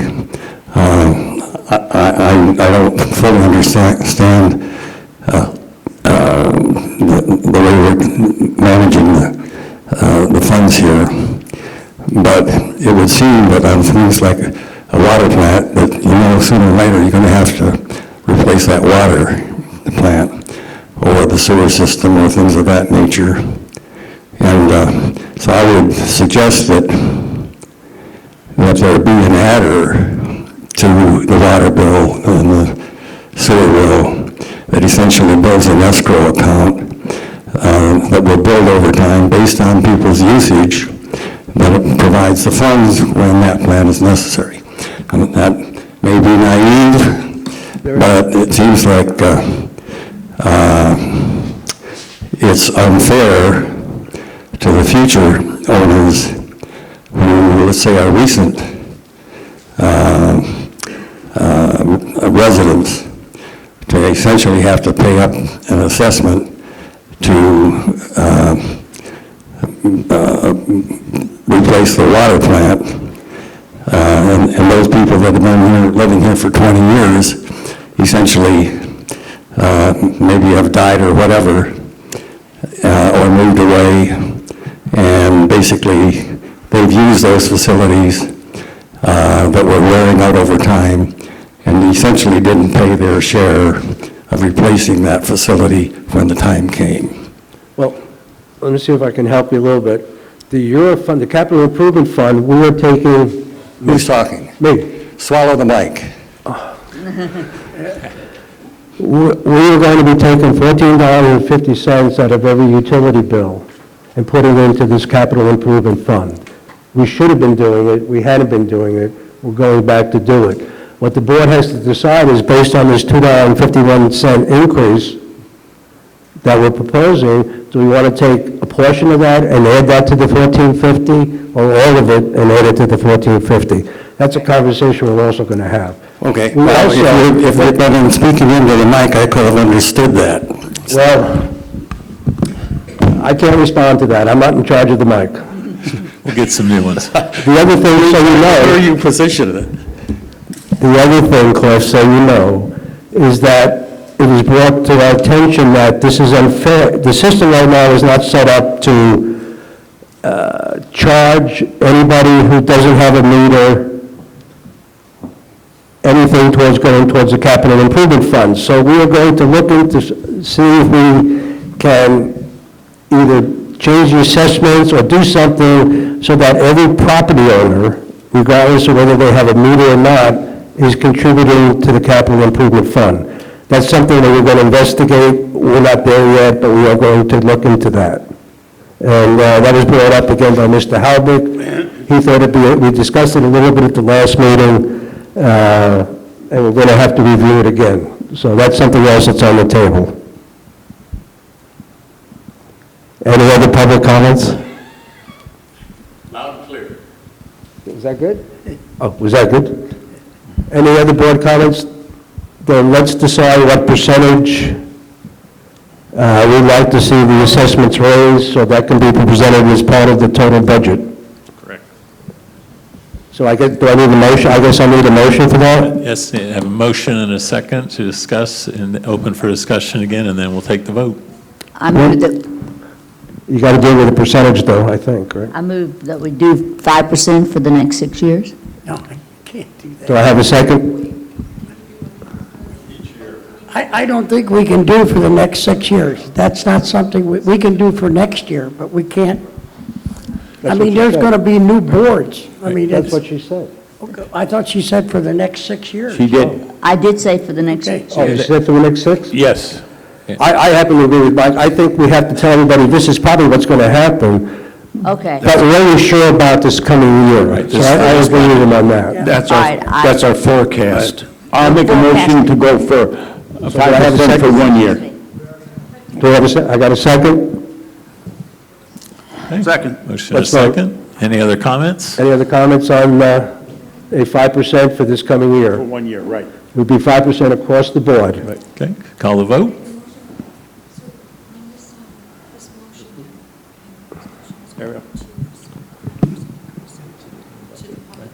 Supervisor Phillips? Yes. Supervisor Herrick? Yes. Supervisor Gilpin? Yes. Supervisor Hurley? Yes. President Brooks? Yes. Motion carries 5-0, and we'll put the 5% increase into the budget for the presentation at the next meeting of the draft budget. And it'll also Talking include about the the budget, utilities. we're going to go through we're going to go through the individual budget, the actual budget now, if you guys want to stay. If you don't want to stay, I certainly understand that. But getting into the specifics, if there are any changes to this, are we going to wait to the first meeting, make the changes and just go September, the first meeting? Yes, sir. so we don't need to review this again unless there's a lot of changes at the next meeting. Right. We'll just Is add that. everybody okay with that? Yes. All right, then, let's start with, what? Do you anticipate having a draft of the budget at the next meeting? Yes, sir. Prior to the September meeting? Right. Everything. Oh, that you we're are going to talking- prepare one? Yes. With all the changes? Yes. Working on it right now. Okay. We're working on it right now. Anything that comes up with the meeting today or any changes we'll make, we'll bring it as a final then let's draft go- budget that'll show the assessment and the final budget numbers. Okay. Okay, on the UF account, or the capital improvement account, that's going to show a zero until you start transferring in, correct? Correct. So I guess the other thing we have to decide also, excuse me for bringing this up again, the $2.51 increase on the utility bills, do we want all or part of that to go into the capital improvement fund? We have, that's up to us, so you know. I'd say right now, we do have that year contribution that comes out of that monthly base facility charge, but we have 10% of the total utility bill earmarked to go into that capital fund, and you're also putting capital funds in from the connection fees that are paid, and we raise those 50%, so we do have revenue streams coming in. All right, this is where I'm confused now. So we're taking $14.50 out of the water bills, out of the bills, meter bills. Right. And you're taking the 10% out of the total revenue, and you're Right. putting it where? So that's another 10%. Right, so we'll We're just not going to be able to cover a budget. Right, we're gonna juggle it and just see where you want to pull it from. I'm just whether saying, it's if the budget, if you take that out, you can't balance the budget. Correct. You can't take it out of both places. No, and we just allocated that as a percentage. When you talk about capital, whether you take it out of the base facility charge or the total utility bill, it really doesn't make a difference. It's coming from the same point. It's coming from the people's utility bills. All right, out of the $2.51, do we want to take it all and put it into the capital improvement fund? And we can't touch that, except for you? Yes. I just want to know where it's going to, I don't. It's going into the capital improvement fund. Right, so, yeah, I'm, okay. Yes, yes. And Yeah, but that's shaky. I'll go along with it, but the capital improvement fund puts it's a lot of. We're trying to get this to where the utility fund covers the utility needs. Right. And the general fund and the golf fund covers their needs. And it's not going to happen for another 4 years because of the way we run the operation. But if we stick to what we think we're doing here, eventually, that's going to be the case. All utility money is going to be used for utilities. All the general fund is going to be used for the general fund. We just, because of what we've done in the past, going back and forth, we've lost our way, so to speak. So this, if we follow the plan, I think we'll correct it. At least Chris and I think it'll correct it. I do too. I do too. Yeah, I agree. You can understand my apprehension, can't you? Sure. Okay. And you do have, there is a capital fund in place right now that's designated because that's where those connection fees are being deposited. And when I said it's really just a shell game, when we put in that rate increase 10% over the top, we were looking at approximate from that contribution to URRF. So if you want to call it pulling it out of the base charge or the total utility, it's still coming out of the utility bill. So we are going to take $17.01 of everybody's bill, utility bill, and put it into the capital improvement fund in the utility. Correct. And we are going to raise 5% on the assessments and take that additional money and put that into the capital improvement fund for the general fund. And we will plug those Which amounts we have to in. create, Right, I and we'll think. plug those amounts into the budget. You'll see at your next meeting, that'll show you exactly where you are on the bottom line in Okay. relation to our new And that's expenses. all assessments all the way across the line, not just home Right. improvements, that's unbuilt lots, everybody that gets assessed will. The raise- 5%? 5%. Yeah, up and down the whole page. Yep. Thank And then we still, as I said, we have to look into special, yeah. Yeah. That'll be the next challenge. Yeah. Okay, we're all on the same page, and let's go through the individual budget. I guess at this point, we fine-tuned them quite a bit, so the question is there anything that needs to change? Or that anybody wants to bring up that they're not happy with? I'd like to bring something up about and of course, I'm gonna probably get shot at. Talking to the mic. Oh, sorry. I like to bring up about, raises for the employees. Now, Craig just said that, the cost of living went up 9%. From what I understand, it's gone up to 11.5, and we only want to give, we're giving the utility guys all raises already. So that's already built in, Chris? Yeah, we made an adjustment recently just to bring them up to par with the city of Sebring and Avon Park, so we wouldn't lose anybody. We still may look at a percentage in October, like a cost of living, so we can come up to that. Okay. And so that leaves the rest of the employees with a standard 3% like we always give? That's been historical, and we can bring that amount showing what the impact's going to be to the general fund budget at the next meeting.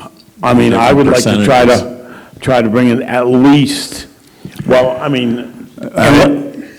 a couple of ways you could do it. I mean, we have new employees, you probably wouldn't, put them in the package, but the employees we have, I like to bring them up to, sorry about that, but, I want to try to be fair to everybody, okay?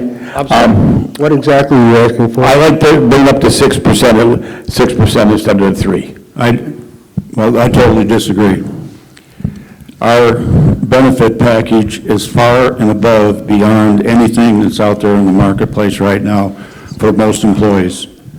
We have to address that. That is the fastest growing expense that we have. I know that's not going to be popular, but if we give the 3%, maybe it's because we don't, and that money goes towards the cost of their additional benefits. We have to look at that. We can't continue to ignore the fact that our benefit package is above and beyond what you can get in the marketplace. I disagree with that. I mean, they just told you that Highlands, the county gave big raises. That's raises, Mike, that's not the benefit package. Well, I'm not talking benefits, and I understand what you're saying. No, I don't think you do. That cost is significant, and it just continues to skyrocket, and it's not going to stop. If I may, I thought you were doing a study. Is it not, am I not right? You were looking at a total package on wages and compensation and comparing it, and you were going to make a presentation to the board on this? We're laying it out, and there was a study that was done about 6 months ago that Dan did to show where we needed to do to get to the legislative mandate of the minimum fund wage coming up, so that's sitting there too. I would like to see, I don't think we can decide that right now. I mean, he says 3, you say 6. I think we need to do a little bit of homework on this, and then at the proper time, when you have this information, bring it to the board and let us see what the packages that we're offering are. Trust me, if we're short in what we owe people or what we're paying people, I would think the board would make the budget adjustment to compensate. But I don't think we have that information to make that decision. No, we'll lay that out too, because everyone looks at, of course, what's going in their pocket, but what you need is a chart is, here's your insurance benefit, here's your paid vacation, here's your paid sick leave, here's your matching 401, here's your total compensation package is really what you need to look at, as Mr. Harris. That's where I'm not even recommending 3%. I think I think that benefit package is above and beyond what you realize is the cost that it's costing us. We need to see that to make a determination. And if our benefit package is better than everybody else's, that's great. I don't think that's a problem. Well, if we're paying, it's a problem when it's the escalation that type of a benefit costs. And there should be some employee ownership to maintaining that quality of benefit. Well, I can't, again, until I see it, I can't comment. I don't know what it is, so. I agree, Craig, and my only thing is that we should be making those decisions, not our staff, not anybody. It should be done by us. And somehow it got to where it is without the board really knowing what the hell is happening, so. We should know, And we are the ones that We're get those approving it in kind the of... budget, so therefore we do it. Yeah, we knew it, but nobody wanted to argue with it. Oh, we'll bring the facts out, and you can All look right, at it. so we're going to leave, if I may recommend, we're going to leave it as it is in this current budget. And in the next couple of months, come back to us with what you got, what the benefit package looks like, and make a recommendation. If we need to change it, that's what we can look at it. The budget can be changed. We do it all the time. Right, and I would like that too. Like, just be upfront, let us know what it is, what it'll cost us, and we decide. I mean, it could be that it is a segment of the people out there that we are not getting enough money. I don't know. I mean, if we had a survey, so we should be looking at, which I didn't know that survey came through, so, let's look at that survey, whatever Dan did, and see what Dan come up with. Because I think he paid for that. Ariel, you know more about that than anybody else, I assume. Yes, so that was a compensation study that was done to take a look at some of the surrounding areas. The main goal of that was to see how we can get from where we're at to, like Chris said, that $15 minimum wage that's on the horizon, how we can do that at small bites so that it's not the turn of a calendar date and all of a sudden all of our employees went from whatever to $15 minimum wage. So, and to make sure that you are careful and mindful of any kind of compression that will take place when you have a minimum wage employee who's now making $15, because obviously that creates a ripple effect for every employee making above minimum wage. So the purpose of that study was to look at how do we get from where we're at now to a slow progression to a $15 minimum wage. That's perfect, yeah, okay. So bring us your proposal, and at that point in time, we'll look at it and make any changes that we have to. Okay, and in that benefits package, we'll take a look at, because we do piggyback on the county insurance, the health insurance part, but we'll look at the county's benefit package and have a comparison with ours on the other sides of it. But for the time being, what's here is what's here. Right. It is. Yeah, go ahead. It is also worth noting that the county there is currently an RFP for county insurance. So the county has put their insurance plan out for RFP for a selection committee. So a couple of things have changed for that as far as it goes for employees. One of which was we had a plan date that started October 1st, and that's actually going to be a plan date of January 1st. So that's going to be one change, and then the next obvious change could potentially be a change in plans, coverages, and rates. So that is on the horizon. So there's a selection committee. I'm on the insurance committee. Pretty sure I'm on the selection committee at this point. So we'll keep you updated as that progresses. But there's When you some got it unknown. ready, bring it to us. Yes, sir. We'll keep it open until then.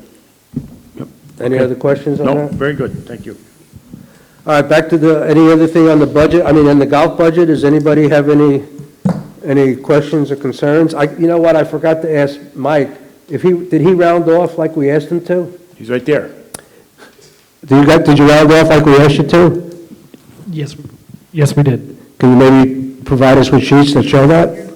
Okay. Good. Anything else on the budget? Golf budget? Okay. Anything on the utility fund budget, other than the changes we have to make based on what we've discussed today? And I'll mention that I did make some minor changes, and it's not that much, but with some of the employees and looking at the pro rate of the budget with utilities and the general fund, which is almost 50-50 these days. Some of those employees that were like at 80% assigned to the general fund, I changed it to more 50 or 40% to reflect the work they do for the utility department. That's half the budget work. And some of those other positions, support positions, I shifted some of that salary away from the general fund to the utility fund to reflect the work they're doing. Remember, if you change something, you have to change all the totals that go with it. Oh, yeah. Okay, just want to make sure. Yeah, it's the same numbers that were in the last meeting. I was just telling you that it's kind of a shift because previously they looked at it and said, well, we'll put 20% of that fund over there. And it's like, well, they're doing utility budget that's half the entire budget, so we'll shift half of their salary into the utility side. Anything else on the utility? How about the general fund?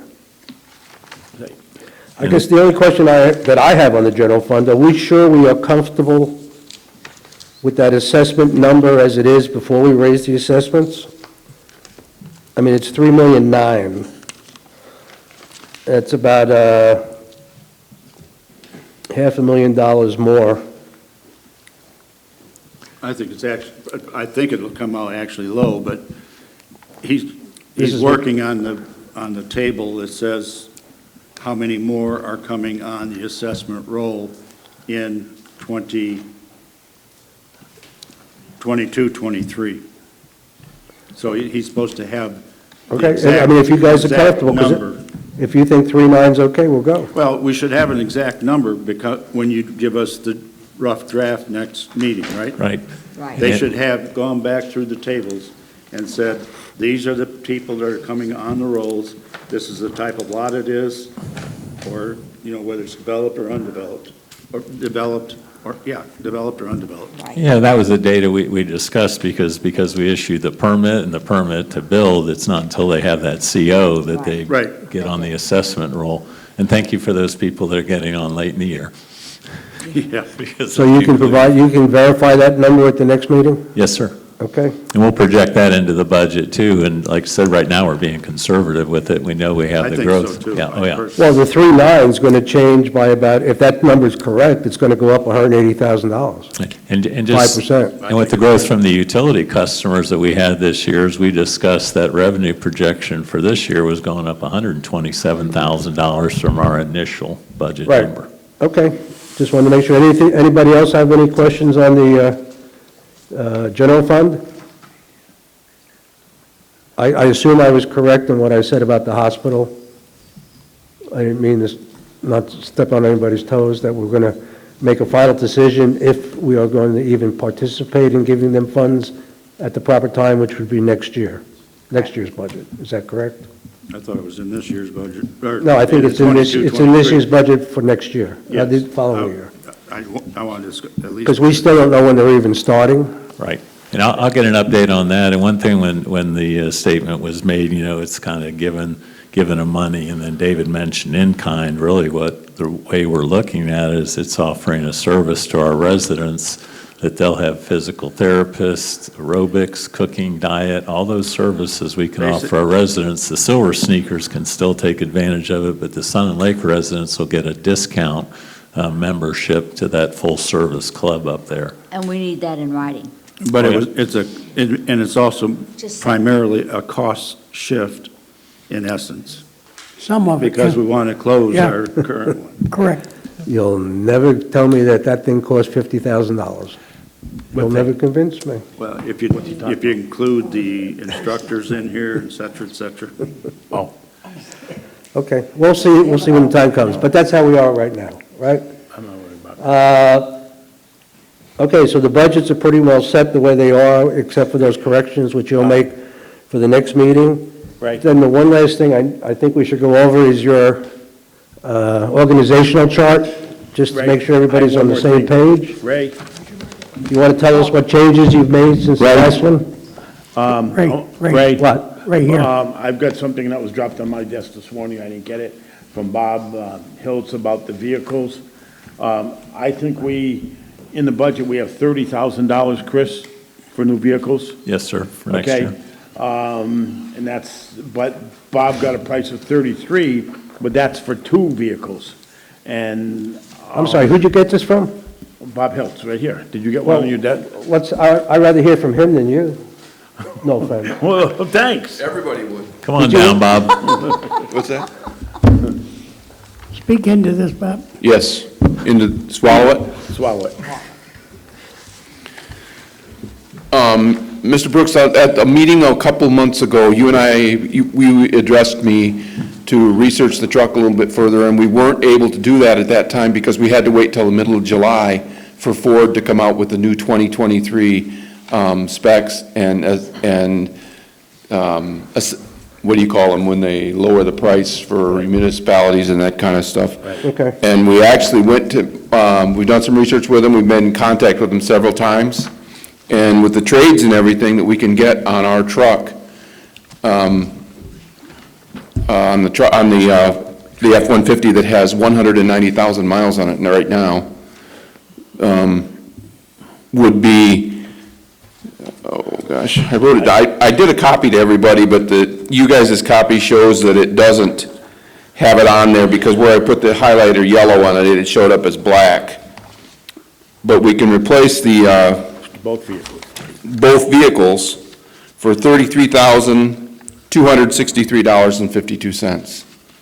And actually, if we wait till next year to replace the code truck, which is now, it'll be 8 years old then,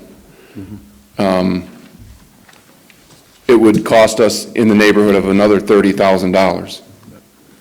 So if we, because of the trades and because of the incentives that we can get this year, we can replace them both for $33,263.52. And the thing is, the code truck lasts 6 or 7 years because it doesn't run 24/7 like the security truck does. So it'll last 5 or 6 years like this one did, 7 years. But the price of we have to replace the security truck every 2 years because because of the continued miles, and we can't afford to fix it, all the nickel and dime stuff, once it gets so many miles on it. And Okay. Yes, Which budget are we in? Which year's budget is this coming out of? this has come out of next year's budget. So this is for next year? Yes. We originally had it a little bit different, but when we came up with the incentives and the trades, we lowered the amount of price. And what we finally budgeted was $30,000 for the pickup truck. And I'm just saying an additional $3,263.52, we can replace both of them. 29, we got 29.6 in the current 5-year budget for equipment on vehicle and security. And Okay. And you need to change, you're asking to change that to 33. To 33,263.52. For 2 vehicles. Right. So this It's really is the- no-brainer. This is the general fund, Yes, sir. 29.6 to 33? 34, I guess you gotta round it Yeah, up. 35. 35. Okay? Board comments on what he No, wants to do? It's a no-brainer. No brainer. Yeah, I don't think we could, I mean, you can't good beat job. Public comments? I think, do we have to vote on this because it changes the budget? No, we'll bring it back and you'll approve it in the budget when you, All right, so we're going to take that 29.6 up to 35,000. Okay. That's Yep. on the Yeah. 22, 23 capital plan general fund, which changes a whole bunch of numbers. Okay. Okay. Thank you, got sir. it. Oh, I'm sorry. Comment? Bob? Yeah, you can. Robert Adler, resident. Did they give you that quote in writing for a period of time? It's right there. We just got on the phone with them yesterday, we have it right here. And what's the period of time? It's for November. Okay. Will the money be available? For November with the miles that we would have Would- additional on the vehicle. Will the money be available for them at that point in time if it's approved? Yes. Okay. Thank you. Okay. Anybody else? No. Organizational chart, what changes have you made? Just briefly go over them and yes, sir. see what you got to say. And it's really just reflecting, we used to have, of course, that Director of Finance, and we're bringing that position back. It was, we had Amanda in that spot as a district accountant, and we're also calling that the Assistant District Manager position. Really, when you talked about having somebody backing me up or behind it, you previously had a CPA running the district, so that title's going to be there, and on top of the financial duties, I'll be working with that person to look at the operational side of running the district. And we're going to leave the position we had with district accountant. We're trying to fill that, and that will stay in place in the org chart. And these positions were all in the org chart for the budget this year. The only thing we did was flatten some of the positions out. Mike's position kind of went away. We got a permitting and project coordinator at a reduced rate. And so we're going to leave that Director of Finance position in there, and also the district accountant position. We did have the candidate, Dane, he accepted that position, District Finance Director, and very talented person, very accomplished person. He lives in Sun and Lakes over on Myrtle Beach. He relocated to this area about a year ago, and we'll bring him to the next meeting for an introduction. And his wife is a CFO for the HCA Hospital Group, and he has a 9-year-old daughter. And I will mention, he said moving from West Palm Beach over to Sebring was quite a culture shift for him. And I mentioned, I said, why don't you get your daughter in 4-H? And he said, I already did. She's 9 years old. He goes, her little friends are all in it, so she joined too, but the wife said no pig. So. Any questions? The only other position we did Oh, too we've is, got more? remember, we had Kelly in Community Services, which was really Ariel's position. And we moved Ariel into Human Resources this year, so we didn't have an HR director position, so that's a new position that's in the budget. It's already included in these budget documents. It's nothing new I'm adding. But we don't have Director of Community Service yet? We We will. don't. Can't hear you. My mic is on now, so yes, that is a position that we will be hiring for, the Director Okay. of Community Services, working on the job description, doing a little bit of revising now. Yeah. And Chris is our new Director of Finance Assistant. Is he going to be attending these meetings regular so we can get quicker Yes. answers? Yeah, we're gonna have a tighter grab on all the numbers we have and also on the projections and really be staffed up on that finance side of the business the way you were previously. The key here, and I support Chris 100% what he's trying to do, he's trying to build a team that if we lose somebody, we have somebody to step in. And I think that's critically important, and that's what didn't happen this past year. Consequently, we've gone to other sources to help us out. We'll leave it at that. Yeah. Well, you want to be able to make, Fully staffed, we can have our own resources doing our own. Well, down the road, if things work out the way they should, I would think our staff can do all the functions that need to be done, and outside services may not be needed. And I think that should be our goal. And I think he's well on his way to getting that done, which is good. we're building the capability to allow decisions to be made, and it won't matter which way you go, we can accommodate that. Okay, anybody got anything else? Nope. Any questions from the, yes, sir.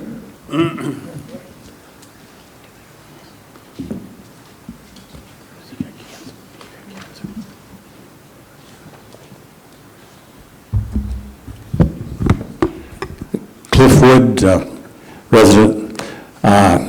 I'm on the board of the Manor Hill Property Owners Association. On several occasions, we've written letters and made personal visits and things of that nature with members of the staff regarding the street lighting in Manor Hill. If you drive down Myrtle Beach or Pebble Beach, those streets, and then drive around in Manor Hill, you can't help but notice that the density of street lighting in Manor Hill is sadly deficient. I was delegated a project to define how many street lights we needed. If memory serves, we had about 10 or 12 that were desirable, but about 7 that we thought were high priority. Those are, generally speaking, at intersections, which is really important. People are out early in the morning or sometimes after dark walking dogs or whatever, and if you go around the corner, sometimes you can have somebody practically right in front of you. So there's a hazard associated with not having adequate lighting at the intersections. And we've tried several ways to get some attention to that issue over a period of at least 2 years. And so far, we've gotten nowhere. And somehow we would like some assistance from the board in bringing the issue to a head and getting some action accomplished on that project. Who have you been working with or trying to get hold of? Members of the staff. I don't want to throw any rocks. Yeah, I'll Members of the staff? I answer that. What, our staff? Yeah, well, can I answer that? Because I actually worked on it. And Cliff's right, and there's a couple other neighborhoods that asked for lighting. We had Duke out here, and this is at least 5 times, rode around, gave them maps. They called us back and said, okay, you're all set. You've been okayed. The district, I think, but I'm not sure about this, we're supposed to send checks out to Duke to put a deposit on what we wanted. And I think there were 8 in your area, and there were another maybe 6 or 7 in other areas that we wanted lights. And the district office, and I think it was probably our old finance director, was supposed to be sending checks, which I think they did, or they said they did. Now, when I called back Duke again, they said they haven't received them. But they were out here 5 times, and Bob Brumfield has maps for lights. So it has been addressed. It's just that, I'm going to tell you one thing. Duke is terrible to work with. The worst company I've ever seen to work with, because they always promise yes, yes, yes. So, I mean, but... I don't know what we have to do to get their attention, but... But we have addressed it, but we just don't get much help from Duke. He says he addressed it. Well, we thought we did. And He wasn't a member of the board at the time. No, right. And I'll bring my party line up. No, I remember the staff, though. But we did work, and you had 8 going on. I remember, because you gave me a map, Cliff. I didn't mean to make a joke of it. No, I'm not making a joke at it. Has it ever gotten to the board? No. Pardon? Presenting it to the staff ain't going to get you anything. Well, it was presented to the former, whatever, I don't care. I'm not throwing anybody under the bus either. And I'll give you the party line, how I responded to Mr. Woods is... Oh, you responded? Yeah. Okay. What'd you say? I didn't get any letter. It was email. Because I remember the request coming in about the streetlights, and I looked at them, and I looked at some past estimates, but my response was, the streets in Manor Hill are private, so go ahead and contact Duke and put streetlights in on your private streets, because the district isn't going to pay for streetlights on private streets that don't allow public access. Oh, I don't know. So if you're putting up a streetlight on Sun Lake or a district The streets aren't road... private, are they? and- I live in Manor Hill. Did the residents of Pebble Beach and Myrtle Beach pay for all their own streetlights? Those are district roads compared to... I don't know. I mean, I don't think they're private streets personally. No, they're not. Okay, they aren't? They're part of a... No, Chris, the streets that we went out on Right, we're all with Cliff, public. Okay. those were, and there are some lights on them. They wanted more lights because there's a lot of areas, like he said, intersections. Okay. So, Whose responsibility is it for lighting in Sun and Lake? That's a question. Whoever owns the roads. I'm sorry? Who owns the roads typically? I assume Sun and Lake owns the roads. yeah. Don't we own all the Well, let's roads? don't There's some gates they're putting up in the no. subdivision. Does those streets need to be resurfaced? Wait. Is Manor Hill responsible for doing that? Who is responsible for the roads in non-gated communities in Sun and Lake? Sun and Lake is the owners. Okay, so we're responsible. Right. So to my knowledge, Manor Hill has no gates, therefore we are responsible for their roads. It's Magnolia Place that wants to gate it. Okay, I'm sorry, So- I confused that. Okay, so if that be the case, That's then- ours. let us check out their request. Do we call, you know, let me ask before you answer. Okay. Do we call Duke Energy for them to make a recommendation on lighting? yes, we brought them out here. We drove around. We gave them maps. They asked us maps, all the roads. We gave them all the maps. They got back to us and said, yep, we're going to be out here in 6 months. And nothing happened? Nothing happened. Well, let's start from scratch. Right. Why don't we get hold of Duke Energy, tell them we have an inquiry, we'd like them to find out if the lighting in the Manor Hill subdivision is adequate or not, and if it's not, what their recommendations would be. Once we get that back, then we can have an intelligent conversation. Right. If they say no, Yeah. it's no. And I know this is going to be brought up is because I live there now, but if you're going to look at that, then you might as well go down Pebble Beach Drive, because that whole route, Right, Pebble and- Beach West, has got no streetlights except for one that a guy put up. But I gotta tell you, in all honesty, if our lighting is not adequate, we gotta fix it. Now, we can't probably do it all at once, I understand that. but if we have inadequate lighting, well, we have to address that issue. And address we- the sewers. But you gotta take one step at a time. So we're gonna start from the scratch. Pretend this never happened, you're bringing it to our attention. Chris is gonna get hold of Duke and find out what the deal is, and have it checked out, and then we'll go from there. Thank you very Okay? much. And if you look at the district, the last 3 years, I know of at least, the streetlight budget was zero. If we're wrong, we have to change it. No, I'm just saying Yes. that's what it was. It's a matter of safety, an important safety issue. Okay, so we agree this is how we're going to proceed? Correct. Thank you, Chris. I mean, Cliff, I'm sorry. Are there any other comments or questions from anybody? This is my favorite part of the meeting. We're adjourned. Ours too. Yes, 11:43. I know. You're getting better.